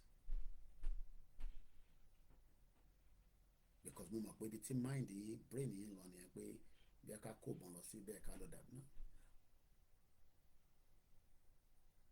Ṣé ẹni ẹ láwọn oògùn kéékèèké kan tẹ ní ẹ̀yẹ kọ́ lọ display àwọn oògùn yẹn kẹ débẹ̀ kẹ nà wọ́n ní nǹkan kọ́ máa datọ́ tó bá máa kú nú wọn kó gbàbẹ̀ kó máa gbàbẹ̀ lọ sọ́run. Àwa wá ń fi fídíò yẹn àwa ń jù láti platform kan sí platform kan. Àwa ń pe Ìgbòho ní Germany. Àwọn kan tẹ̀ ń pè mí lánàá send message sí mi kí mi sọ fún Ìgbòho pé wọ́n yọ wọ́n lẹ́nu ní mo post mẹ́kọ̀ ẹ̀yin bomb bastard. Journalist tiẹ̀ kò ń fake information ló máa fún yàn orí bàbẹ́ ò pé ṣé bàbẹ́ ń sanwó fún mi ṣé ìwọ ń sanwó fún mi. Bó bá ṣe wù mí ni ṣé máa gbé ọ̀rọ̀ mi kalẹ̀ lórí social media. Ẹni tó bá fẹ́ kú nu yín kó kú, ẹni máa yè ló kú. Because ìrìn àjò ká gbé dání èmi mọ̀ pé 1 million people ẹ̀mí ẹ̀ máa bá lọ. Gbéyàn kan ní kú yẹn rọ làpá ẹ̀mí máa bá lọ. Ẹ̀mí tó máa bá lọ láì tí mọ̀ bàbá ṣe ń sọ̀rọ̀ báyìí ní ẹ̀mí tí ń bá lọ. Ẹ̀mí ò bá lọ ni wọ́n shut down electricity ni. Do you know the meaning of electricity in the hospital? I don't think you know that. Lè mọ̀ náà. Ẹ lọ bèrè lọ́wọ́ wọn ní UCH láàárọ̀ la pé èèyàn mélòó ló ti kú lẹ́yìn ìgbà tó ti múná bẹ̀ lọ bó jẹ́ èèyàn kan ló kú ọmọ Yorùbá kan náà ló kú. What we are reacting to is just bó ṣe ṣẹlẹ̀ and that's all we move on. A react pé bójá àwa mẹ́ta àwa márùn kí wọ́n ká lọ dánbẹ̀ yẹn wò kọ́ mọ̀ pé ọmọ Yorùbá wá síbẹ̀. Nígbà tá a bá dánbẹ̀ wò àwọn tó kù wá sọ fún wọn pé àwọn wèrè ọmọ Yorùbá kan wá o, wọ́n náà rí fídíò tí wọ́n strip ẹ má tún strip ẹnì kankan naked. Do you know the billions of dollars owó tí Britain ń gbé jáde kúrò ní Nàìjíríà táwọn olórí burúkú DSS àti immigration tọ́ṣìn kankan sí? Do you know how many billions of dollars? And that would take me quickly to India. From this video we're going to watch or listen to rather because I'll watch it. Àwọn fi àwa wọ́n fi wá tajà bàwa stupid àwa fún wọn láyè. Okay, one is a new video ẹ ṣe gan ni, so new video ni video yẹn. Ẹ jẹ́ ká gbọ́ bí Modi àti India fi ṣe. This is the visit of the India Prime Minister tó ń pè ní Modi. Ó ti wà Nàìjíríà nísìn. Ìyàwó mi tó wà ní India yẹn ẹ̀mọ́ girl yẹn Palikisa voice ẹ̀ la máa gbọ́ nísìn. She's doing exactly what she believes is good for our people. I am doing exactly what I believe is good for Yoruba people. So gbogbo tó ń bá sọ, I am not against it. But àwa làwa stupid. Tá a bá stupid ó yẹ kí by now tó bá jẹ́ pa activate ní 2021 India máa wà lára àwọn tó ṣe màmá bá wa sọ̀rọ̀ pé a mọ̀ pé ẹ fẹ́ lọ tẹ́ sọ fún apá ẹ fẹ́ lọ nísìta tí màmá fẹ́ lọ yẹn káwa má ti bá Nàìjíríà ṣe business kankan mọ́ nísìn káwa bá ṣe máa yanjú ọ̀rọ̀ ẹ̀yìn àti Nàìjíríà tẹ́yìn náà máa dá dúró àjọ máa wá ṣòkòwò torí a ní epo tó pọ̀ ní Ondo State bí ṣe gbọ́, kódà a ní epo tó pọ̀ ní Ogun State. India bought $10 billion of crude oil in 2021-22. A máa gbọ́ díẹ̀ nísìn lọ́dọ̀ mo kàn ń brief yín sílẹ̀ torí èmi ti gbọ́ news yẹn. Wọ́n fi ṣe strategic partnership pẹ̀lú Nàìjíríà because àwa ṣì ń fún gbogbo ìlú láyè pé kó máa ṣe strategic partnership. Tó bá fi ṣe strategic partnership pẹ̀lú Nàìjíríà wọ́n ní right to do so. This program ends in 30 minutes. I don't want it to be more than 2 hours. Let's listen to it.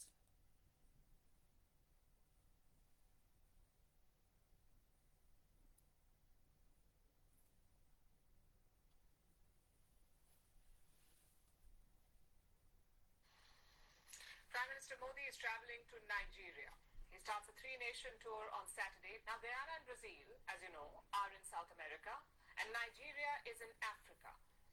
So this stop may seem a bit off, but it's deliberate and significant. This is the first time in 17... Sherry, message code ló wà nínú ẹ̀. Every message láyé code wà nínú message yẹn. Ó wá kó bó ṣe fẹ́ yọ code yẹn. So when I post things on social media and you stupid persons bí mi pé oh give us more information, orí ò pé information tèmi fún yẹn ìwọ ni o máa wá code ẹ̀ pé kí ni Koiki ń try láti sọ.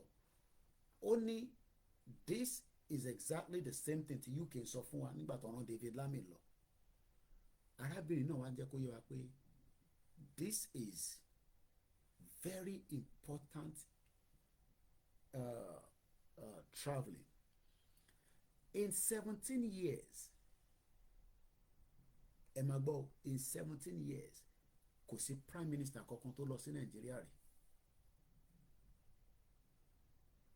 In 17 years.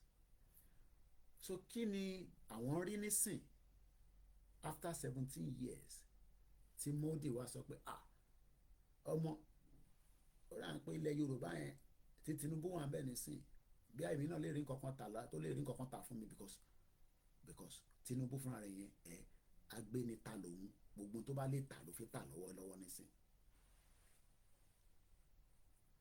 It's just opening Nigeria to every dick and harry. Ẹni tó bá lè rà wá rà kó fèmí náà lówó. Literally òun ò need owó yẹn, but ó ń prepare Ṣèyí Tinubu àtàwọn ọmọ ẹ̀wẹ̀ even tóun bá wà ní old age. That is what Tinubu is doing, because he doesn't need all the money that he is looking for. Ìyàwó ẹ̀ gan sọ náà wọn náà lówó tiwọn, so owó kọ́ lòun wá mọ́ nísìn. Is kódà a gbọ́ pé CIA asset ni. So the world that you are waiting for to help us out is evil until we strangulate them.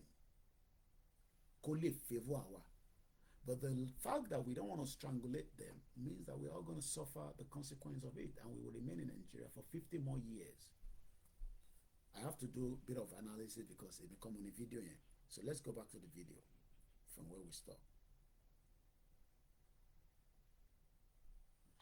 This is the first time in 17 years that an Indian Prime Minister is visiting Nigeria.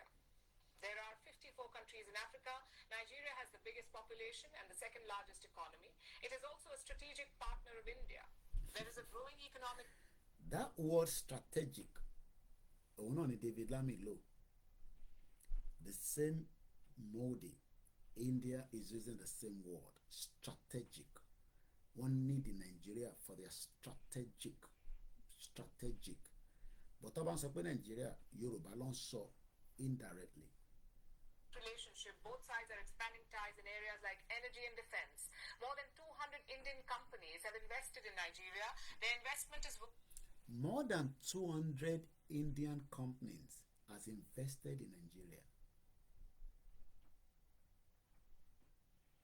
How many Nigerian companies will invest in India? 200 companies don't say give and take. Kama sasodun. There be 80 ló wà nílẹ̀ Yorùbá. The Indian companies don't say 80 of it. Operation one Tabanika Lowo, the southwest part of Nigeria. Kamaba mú púpọ̀ ní kọ̀ọ̀rọ̀ mú 80. I'm sure gbogbo iná lè mọ àwọn Indian companies yẹn. Ẹ̀dẹ̀ mọ́ bọ́ ṣe operate pẹ̀lú yín nílé. Bọ́ ṣe ń gbé ọjà fún yín. Ẹ̀rọ àwọn ìyá wa wọ́n ti gbajà lọ́wọ́ Indian. Ọ̀rẹ́ bàbá mi náà gbajà lọ́wọ́ Indian. My mom traveled to Bombay many years back. Nígbà tí mo wà ní secondary school àti primary school. Route kan tó máa ń ná nìyẹn Bombay.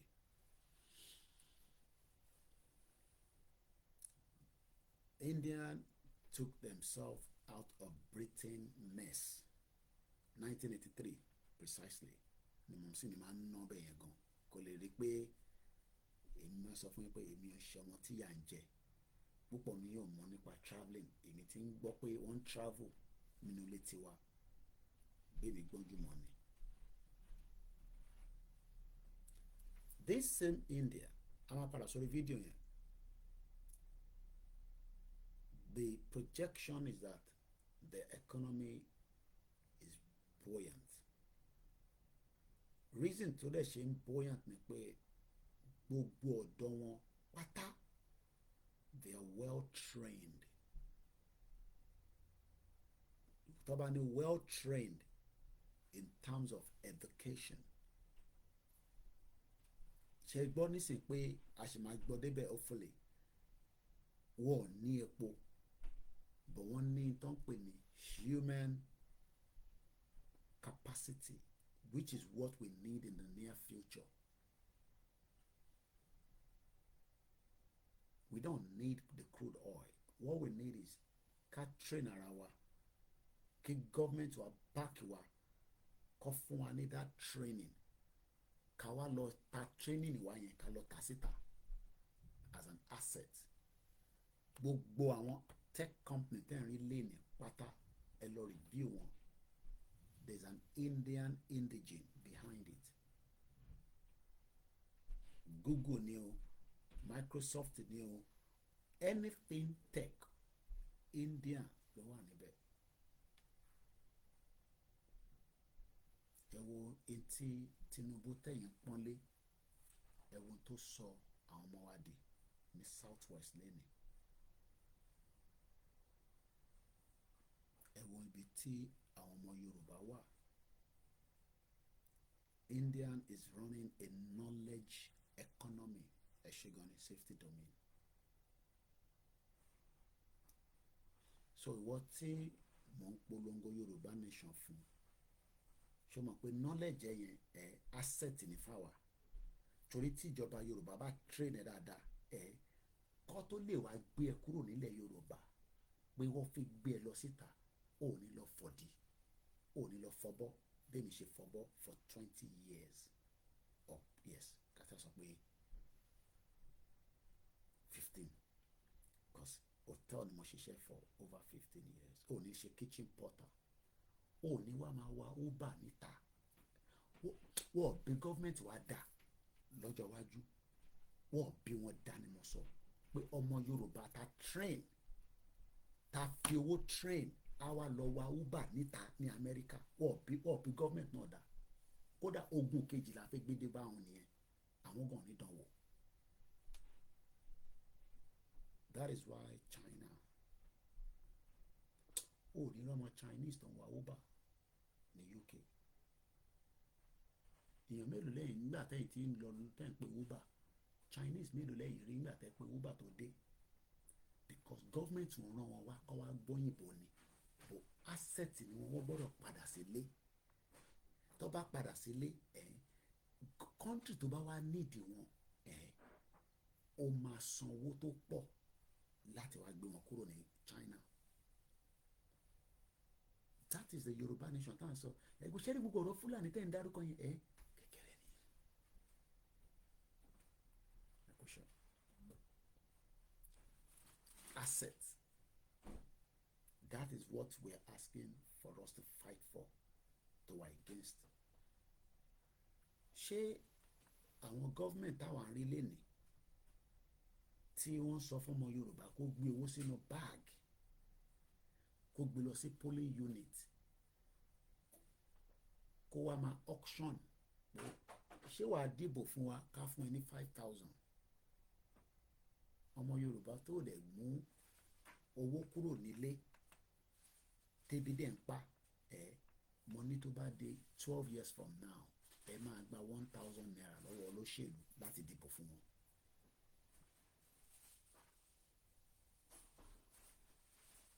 Ẹ máa gba kí ni mo sọ 1,000 naira. Kódà inú yín máa dùn láti gba 1,000 yẹn pé ẹ fún wa ní 1,000.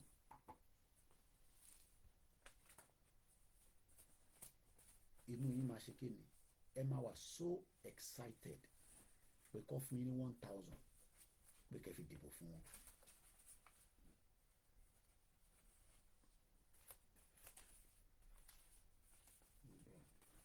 Mo fẹ́ mú jáde ní mo ní 1,000 naira. This is what you will be bidding for in 12 years from now. Because olóṣèlú náà máa sọ fún yín pé àwọn ní 5,000, ṣó máa gba 1,000, ó dá ẹ fún mi ní 1,000. Wàá máa gbà pẹ̀lú ìdùnnú. Kódà èèyàn kan sọ fún mi níbí ìbáyìí nínú comment section pé Ọlọ́run nìkan ni boss, ó ní boss. Some are even collecting recharge card.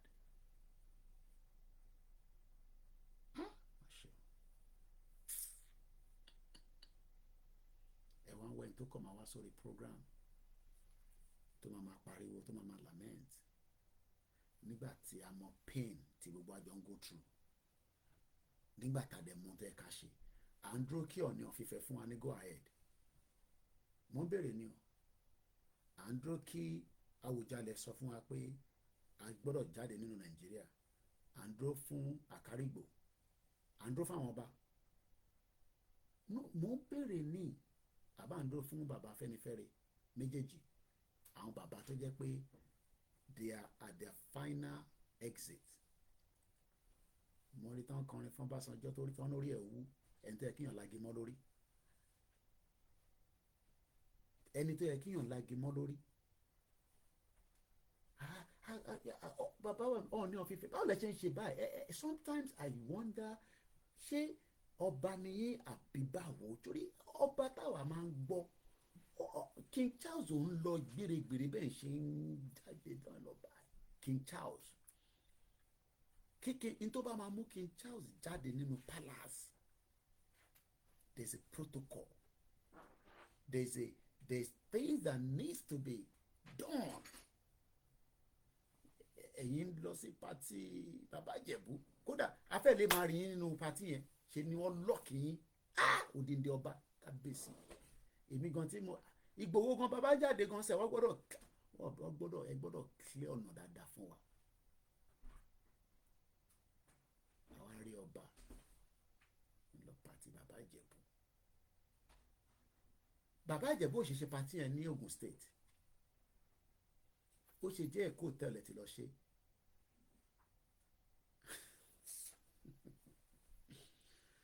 Má ṣe o, nǹkan ti ṣẹlẹ̀ Yorùbá gan.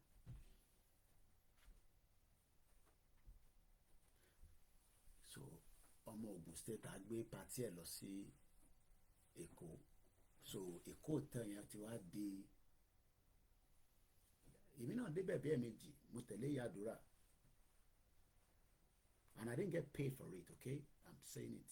Ìyá Àdúrà ò sanwó tíkẹ́ẹ̀tì mi wá sí Nàìjíríà o, wọ́n ra tíkẹ́ẹ̀tì fáwọn èèyàn, èmi fọwọ́ ara mi wá sí Nàìjíríà ni, and I was able to be part of this ṣe Christmas carol lọ́ máa ń ṣe, torí mo mọ̀ pé tẹ́yìn kan bá ti ń gbọ́ Ìyá Àdúrà ní sí pé àbíyàwó náà ti gbọ́ lọ́wọ́ Ìyá Àdúrà, èmi gbọ́, mo fún mi lówó ní UK, àpò mo gbọ́ £100 lọ́wọ́ wọn, akọ pàdé ní event kan ni, akọ tọwọ́ bá po £50 méjì. Gbogbo ohun tí mo dẹ̀ lọ ṣe fún wọn pé à ń cover wọn, mo dẹ̀ ever propose nǹkankan fún wọn rí pé mo need nǹkankan, you know. She's a good woman and I move with her because I love what she's doing, but in turn ṣe kò lè change ilẹ̀ Yorùbá. Bóun ìyá yẹn kóra because school kan ta lọ ní some years back, wọ́n equip the school yẹn, I'm sure gbẹ̀ta bá lọ sí school yẹn nísìn, gbogbo àwọn teacher ti yẹ gbogbo kọ̀ǹpútà dànù, wọ́n ti kó gbogbo ẹ̀ lọ́lé, tọ́ba tẹ̀ ti ta gbogbo ẹ̀ dànù. ṣùgbọ́n àwọn ìyá yẹn nísìn wọ́n kàn pump owó as a philanthropist, but owó yẹn ò ní jáde torí pé system tó wà nínú Nàìjíríà nísìn kò lè work. She's doing very well, I love her, I know her, mo máa ń mọ wọn dáadáa. Tí bá kí send the message sí wọn nísìn wọn á ṣe reply mi, àìtí bàjẹ́, Ọlọ́run dẹ̀ ní jẹ́ ká bàjẹ́. But in terms sọ ni pé we need a good government that can be able to look after us, débi pé monitor bá train ẹ nílẹ̀ Yorùbá ó gbọ́dọ̀ tún sọ pé ó fẹ́ jápa, a jẹ́ pé government yẹn nǹkan kan right, because every province nílẹ̀ Yorùbá will get exactly 500 times better than in town in America. And that's why Trump says that America come first, go to think about any other countries around the world. But it will be Tinubu sọ àwọn kò mí. They're doing very well. Kódà mo ń gbọ́ pé wọ́n náà tẹ̀ tuntun to suspend them so olú ọmọ nísìn. I don't know what is going on. As the president of the National Union of Road Transportation. Ṣé kò ṣe dín bẹ́ẹ̀ ni? Èmi rò pé kó má tètè anyway ẹ̀ ṣe tán. Àbúrò mo yẹ nísìn. Ẹ wo ibi tí wọ́n sọ gbogbo àwọn ọmọ Yorùbá tó bá wá láǹfààní méjì mẹ́ta tó kàwé dáadáa a lọ sí Europe, a ṣáà ní anything tẹ́ bá lè fún mi ẹ ṣáà fún mi kí n lè máa fi survive. This is what we are saying that it can't continue. Ẹ jẹ́ ká gbọ́ díẹ̀ sí nípa ti India yẹn torí my time is almost up. Mo lè fẹ́ ká kọjá 2 hours. Let's go back to India. Areas like energy and defense. More than 200 Indian companies have invested in Nigeria. Their investment is worth over $27 billion. Then there's the Diaspora Connect. About 50,000 Indians or people of Indian origin live in Nigeria. They're well respected for their business acumen. Typically, these areas shape a bilateral relationship. So India and Nigeria have the right ingredients. And the roots of their friendship go deep. Both nations are former British colonies that face similar challenges. They have large populations, growing developmental needs, and mutual concerns on issues like corruption and terrorism. No, that is not our issue. Ṣẹ́rí media ibi tí ọba fẹ́ sọ̀rọ̀ lọ ló máa sọ̀rọ̀ lọ, and it's every media. Sometimes ẹ̀yin náà máa fẹ́ ká sọ̀rọ̀ lọ báyìí, but a fi sọ̀rọ̀ lọ bẹ́ẹ̀ because ibi tẹ́ fẹ́ kí n sọ̀rọ̀ lọ yẹn kò relate mọ́ tẹ́mi gbé dání. Koiki ṣé orí tó ń lọ bẹ́ẹ̀ kò sí tó kàn mí pẹ̀lú tó ń lọ níbẹ̀ yẹn. In tó kàn mí ni pé Yorùbá nation la fẹ́, because in tó ń lọ bẹ́ẹ̀ yẹn ti bá bẹ̀rẹ̀ sí bá wọn dá sí ta ló pa Mohbad, I will be distracted. You get distracted. So bèbí nísìn ẹ̀gbọ́n tó sọ bẹ́ẹ̀ yẹn ó ní Indian àti Nigeria go a long way. Britain ló colonize wọn but àwọn ti yọra wọn lẹ̀. Nigeria tó wọ́n sọ yẹn nísìn àwọn ẹ̀yà wo ló wà nínú Nigeria àti pé kí ló ń pè ní Nigeria. Torí bóun ṣe ń sọ nísìn torí pé àwa ṣì ń fún Nigeria ní ẹ̀mí kó breathe. Ìjọ ta bá ti yọ oxygen tó wà nínú Nigeria yẹn ta gbọ́n yọ bá ṣe fẹ́ gbọ́n yọ ni pé a máa yọ through diplomacy ni, a máa fagídí yọ ni, a máa yọ bákan ni, a máa ṣe bákan ni. Everybody knows the answer to that. But àwa Yorùbá ta fẹ́ lọ kò bá jẹ́ 10 ni wá ká yọ oxygen yẹn. Kódà bó jẹ́ ẹyọ kan ni wá bó jẹ́ ìwọ nìkan ló ń ṣe Yorùbá nation bẹ́ẹ̀mi náà ṣe ń ṣe bó jẹ́ ìwọ nìkan wá ọ̀nà kọ́nà tó lè gbà kó yọ oxygen yẹn torí the more tá bá ṣe ń yọ oxygen yẹn à ń yọ ẹ̀mí kúrò lára Nàìjíríà. Sórí eléyìí tó ń sọ jágbajàgba yìí I can't blame her because ìlú ẹ̀ nídìí Nàìjíríà láti lè survive. Ẹ̀jẹ̀ àgbọn tárakùnrin sọ. There is no land called Nigeria. There is no language called Nigeria. But I know people call Nigerians. We are only deceiving ourselves. We are not Nigerian. Okay, where is Nigeria? Journalist yẹn ṣe rí pé journalist ìyẹn làwọn má jẹ́ kí olóyè ṣe interview kankan because wọ́n mọ̀ pé tólóyè bá ṣe interview àwọn journalist á máa bí náwọn ìbéèrè kan àdèmọ bàbá wa àwọn adá wọn lóhùn wá dẹ̀ lò bí bàbá wa Kọ́lá Olóòtú a lè dárúkọ wọn because a public figure tó ń bi olóyè pé níbo ni kódà ó fẹ́ lè béèrè pé oògùn tó ní nìyẹn ṣé bàbá ẹ̀ ló ṣe kinní kan àwọn ṣé ẹ kí ọmọ Yorùbá máa bí ọmọ Yorùbá ìyẹn làwọn kan ṣe máa ń sọ pé àwọn tó máa lọ ń ṣe interview tẹ máa lọ ń gbọ́rọ̀ lẹ́nu àwọn alágbára ẹ need àwọn interview bẹ́ẹ̀ yẹn but ìyẹn mo sọ pé ṣé tèmi bá lọ sọ fún ẹni yẹn pé interview tán ló ṣe fún yàn báyìí ṣe mọ̀ pa ní kí ló kàn mí. Do we need to go and be ṣé ó yẹ ká máa lọ bẹ àwọn alágbára wa pé ṣé omi ló máa ń mu tó fi já agbára ẹ̀ ṣé Jésù ló ń pè. But everybody now love everything to become a content àti sọ gbọ́dọ̀ content gbé kámẹ́rà ọ̀yà bàbá ẹ fún aláṣírí.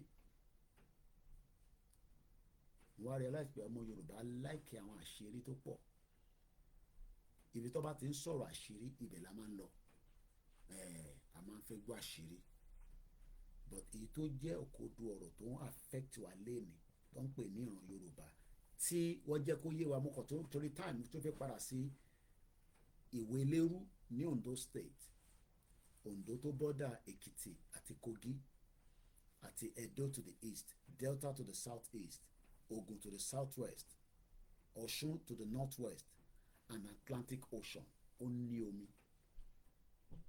Ṣé ẹ mọ̀ pé omi yẹn lásán is $1 trillion investment fúnlẹ̀ Yorùbá? Kò ń ṣe Lagos nìkan ló lómi, Ondo state náà lómi.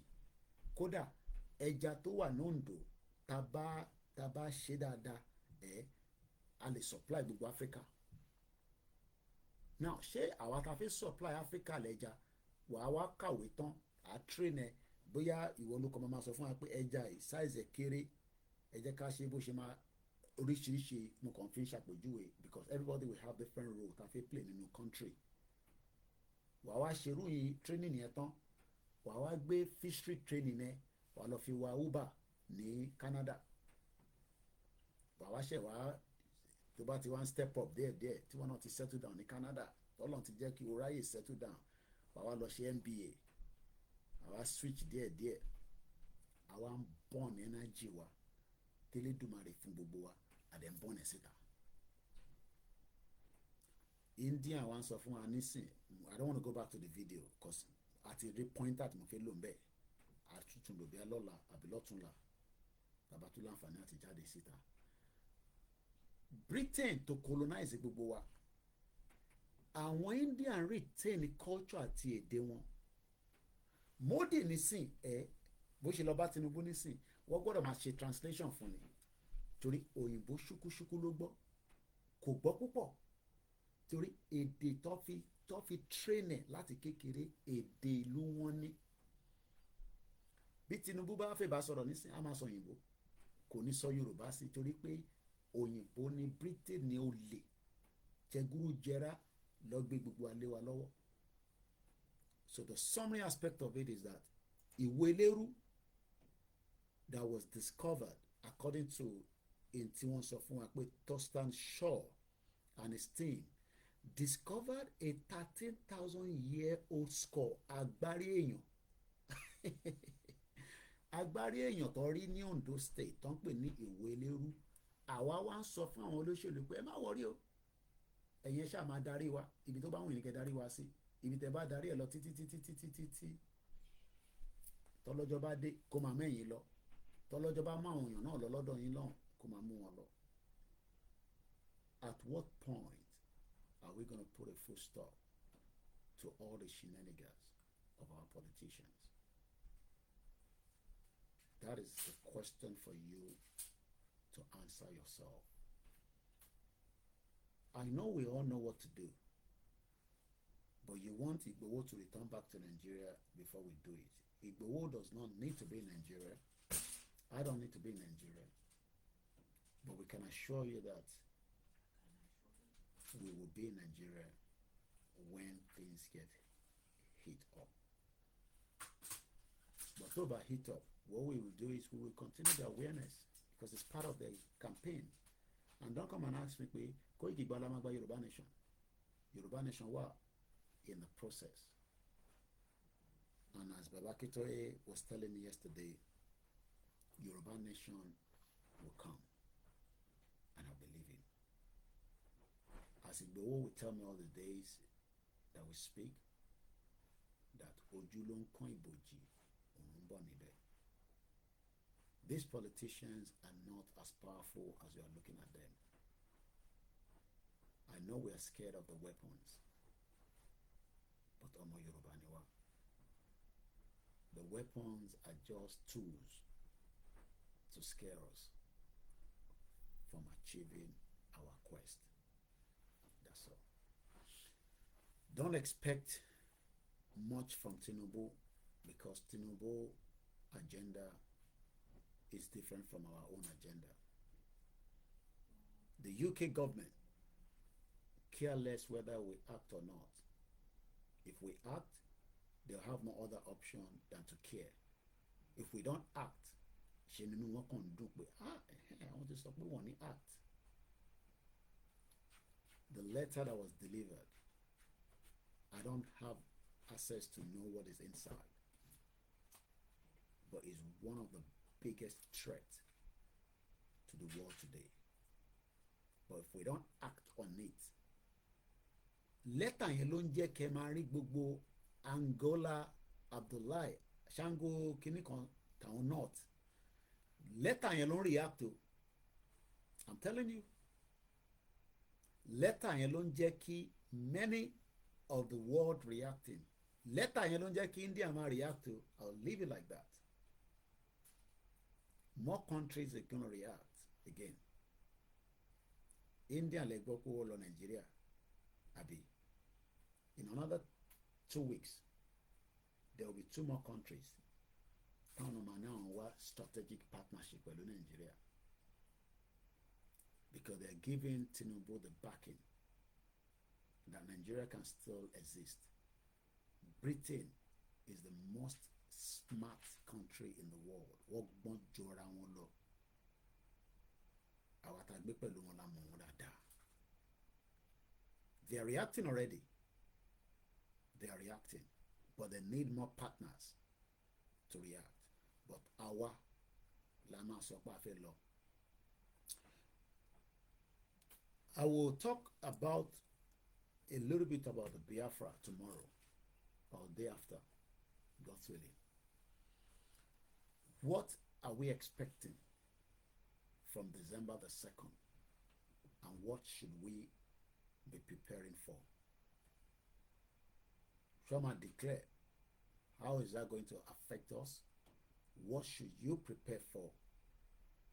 And I'll be talking from the angle of a journalist, not from the leadership of the movement, from a journalist perspective in Mama Fisoro.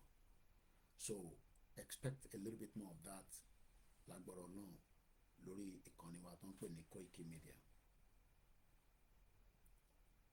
When Yorubas are ready, no country can stop us, but we are not ready yet to move out of Nigeria. That's why we will continue to be named Nigerians, even though this man told us this again. There is no land called Nigeria. There is no language called Nigeria. There are no people called Nigerians. We are only deceiving ourselves. We are not Nigerian. Okay, where is Nigeria? Where is the land called Nigeria? What is the Nigerian language? We are nations that had been forced together to live in one pathetic country. So we are nations that have been forced to live together in one pathetic country. How do we stop that pathetic country is just about me and you. And on that note, I say good morning. Thank you so much for everyone that have joined us at this particular hour. Don't come on my program and put nonsense. Politicians represent Adebayo Kikiola Emmanuel Muki, good morning, thank you so much. Ashake Mukiela Nkonsi, Abayo Mitris, thank you so much for joining this morning. Idowu Matthew, Baba mi Lukman Olaide Muki, Muki Babawa Akambi. We must exit as soon as possible. The more tabashin delay, the more la fún ní agbára, torí agbára, tó bá ní agbára. Mo rí tí North Korea sọ pé kó lọ máa create ìtàn pè ní suicide drones. I love that word. North Korea ó ti instruct wọn pé kó create thousands of it. Suicide drones ló ń pè. We need to act now. And that actness can be between you and me. Enter our Instagram. Let me appreciate you because I need Val OLAKUNLE Moki Abi Bola Precious, Mr. Abe Akinwale Moki, Mr. Cole Moki Alayo Moki Ade Itunu àti Orion TV. Yawa Felicia Jagbe Moki and the rest of you on Instagram. Order all over Instagram because it's going to finish. Abiodun George, thank you so much. Good morning. Ifeoluwa Olumide Moki sir. Taiwo David Mukie, Said Mele Muki, Babami Obayomi Famujuro. Taiwo David Muki, Molobe Mukie ti Embe lórí Instagram, lórí YouTube. Babami Waris Jinodu Muki, brother mi. Mean Box Games. Thank you so much, Olayomi. Thank you so much for joining and every contributor on the platform this morning. Baba Kunle Shita Muki sir. mo kí ìyá bàbá mi Jayé Ọlá Ọláríbigbé, ẹ ṣé gan ni tí ẹ darapọ̀ mọ́ wa. Mo kí Alabi Samuel, mo kí the silent listeners, Olúwafẹ́mi Ọlásìlọ́lá, mo kí Eunice Adélẹ́yẹ, mo kí yín mà, mo kí bàbá wa Adégoróyè Ọ̀pẹ́yẹmí, mo kí Mr. Fuja, mo kí uncle mi Aminu, mo kí gbogbo ẹ̀yin tẹ́ darapọ̀ mọ́ wa ní dínà. Ẹ̀yin tí ẹ̀ tí gbàṣọ yín pé Koiki kí ló wá lè tó yà ti sanwó aṣọ ìgbàlẹ̀ yìí náà tó wá di ará Nàìjíríà. Mo send message sí Àjíá ní àná, she didn't reply back, I believe she's busy. Wíìkì lọ́nà aṣọ máa dé extra tó ṣe, especially ẹ̀yin tẹ́ ẹ̀ka post aṣọ sí l'Amẹ́ríkà. Magazine wà but a gbọ́dọ̀ make sure pa post gbogbo ẹ̀ in one go. So ẹ̀yin tẹ́ sanwó, like I always say, ìbí bá ń ṣe Nàìjíríà ẹ máa ra aṣọ yín gbà, ẹ kàn fún wa ní time kí aṣọ fi dé. Eléyìí top yìí wọ́n ṣe fún public, our committee nìkan ló ṣe fún, but the bottom náà wọ́n ṣe fún public only, no, sorry, eléyìí ló ṣe fún public but the inner and the bottom wọ́n ṣe fún public, àwa nìkan tó dájẹ́ committee ló ṣe fún. Bí a máa ṣe fún public in the future I don't know. Mo dẹ̀ kí gbogbo àwọn ẹgbẹ́ ìfẹ́ lódò, mo kí Akíkanjú, mo kí YSD, mo kí different groups and different people, mo kí àwọn tí wọ́n lọ sí Ilé Ifẹ̀, àwọn team mi ti padà sí base wọn, adúpẹ́ fọ́lọ́run, kò sí ní àjò kankan tó kéré ní Nàìjíríà. Gbogbo bẹ́ẹ̀ ṣe ń rí wọn tẹ́ ń rí wọn wọ̀nyẹn, ìdùnnú ló jẹ́ tí ẹ̀yin náà bá túbọ̀ support iléeṣẹ́ yìí kí a túbọ̀ lè ṣe sí. Mo sọ pé àwọn ń ṣe fídíò ṣùkúṣùkú, it's a long video that I do. Kódà adúpẹ́ pé látara ìnáwó tẹ́ ṣe fún wa, ẹ rí pé difference díẹ̀díẹ̀ ń yọ lára Koikimedia. Tẹ́ bá túbọ̀ ràn wá lọ́wọ́, there will be more things that we can do to create awareness. So mo kí gbogbo, mo kí kábíyèsí tó gbà wá láyè fún iṣẹ́ tó ṣe ní Ilé Ifẹ̀. It's a very beautiful event. Ó wúyàn lórí nígbà tí mo rí oríṣiríṣi oúnjẹ ilẹ̀ Yorùbá tí a lè transport, ta lè tà, ta lè package, tó yẹ pé a máa ṣe ní large quantity. Gbogbo àwọn frozen food tá à ń jẹ nílùú òyìnbó náà wọ́n bá package ẹ̀, kódà mo fi dárúkọ iléeṣẹ́ yẹn ni, alọ́ rẹ̀ wà gan yìí níbẹ̀, frozen ni mo rà. Ìgbà tí mo délé mo ṣe gbé sínú microwave, kò jẹ́ kó rí bẹ́ẹ̀. So that means pé oúnjẹ ilẹ̀ Yorùbá náà a lè freeze ẹ̀ pa, a dé bí by within 6 hours orí flight ni wàá dispose ẹ̀ sí gbogbo. Ṣèbí Concord kọ́lọ́n fọ́run kábíọ́lá, Concord máa ń dé ìlú lójoojúmọ́, wàá dispose ẹ̀ káàkiri. Concord ọ̀hún dà lẹ́ni nísìn, àwọn ọmọ manager. So mo kẹ́yìn tẹ́wà lórí Twitter space. So àwa ló kù sí lọ́wọ́. The future of Yoruba land is beautiful. Mo kí Shakiru Aziz brother mi Olakunle, ẹ̀yin wà ní aago 3:00 ní Nàìjíríà, aago 2:00 fi lọ lọ́dọ̀ tiwa, ẹ̀yin wà 1 hour ahead. Mo kí mamsi mi náà, mo kí ìyàwó mi náà, mo kí àwọn ọmọ Oòduà, mo kí àwọn tilé yín náà, mo kí gbogbo èèyàn tó darapọ̀ mọ́ wa ní ọ̀gànjọ́ òru ẹni. Kò ní pé 50 years but tá a bá fi àyè sílẹ̀ ó máa lọ sí 50 years yẹn bí wọ́n ṣe ń sọ. Mo kẹ́ńtà wà lórí Twitter as well. Wherever you see my message, ẹ bá wa pín, ẹ share, kẹ̀dẹ̀ dá sí iléeṣẹ́ yìí náà. Tẹ́ ẹ bá wá ní kankan tẹ́ fẹ́ fún wa, ẹ ṣáà máa fàdúrà ràn wá lọ́wọ́ pé eléyìí tá à ń ṣe àṣeyọrí la máa ṣe nínú ẹ̀.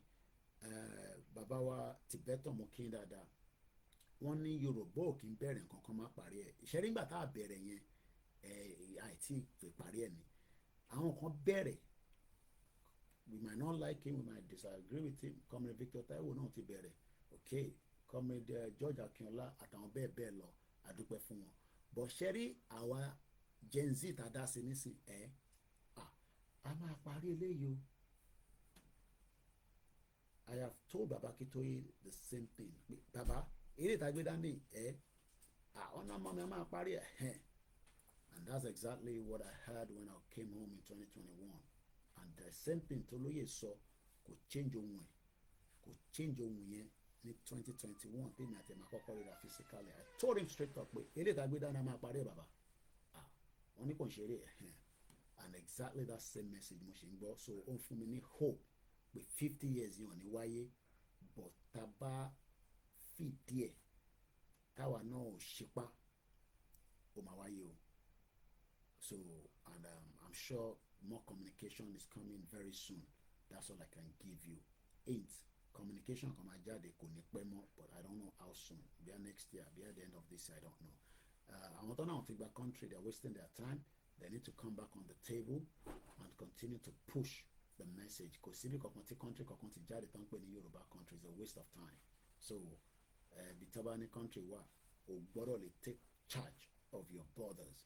O gbọ́dọ̀ lè take charge of. Kódà tí Baba Akintoye bá declare lálẹ́ the first thing is we shut the whole borders. Kò sẹ́ni tó máa wọlé, kò sẹ́ni tó máa jáde. We will have our own police tó máa jáde lẹ́sẹ̀kẹsẹ̀. I will still be talking about that because we should be preparing for a declaration at any point as well. Because bí nǹkan ṣe lọ Nigeria, Baba ní right láti declare. But tá bá máa declare, we need a lot of weapons and we need a lot of weapons. I need weapons tó pọ̀ dáadáa because Fúlàní máa bá wa jà. And I pray pé wọ́n nípa Tinubu kó tó parí gọ́ọ̀mẹ̀ntì. Ọ̀ràn yẹn la máa sùn, ó dàárọ̀.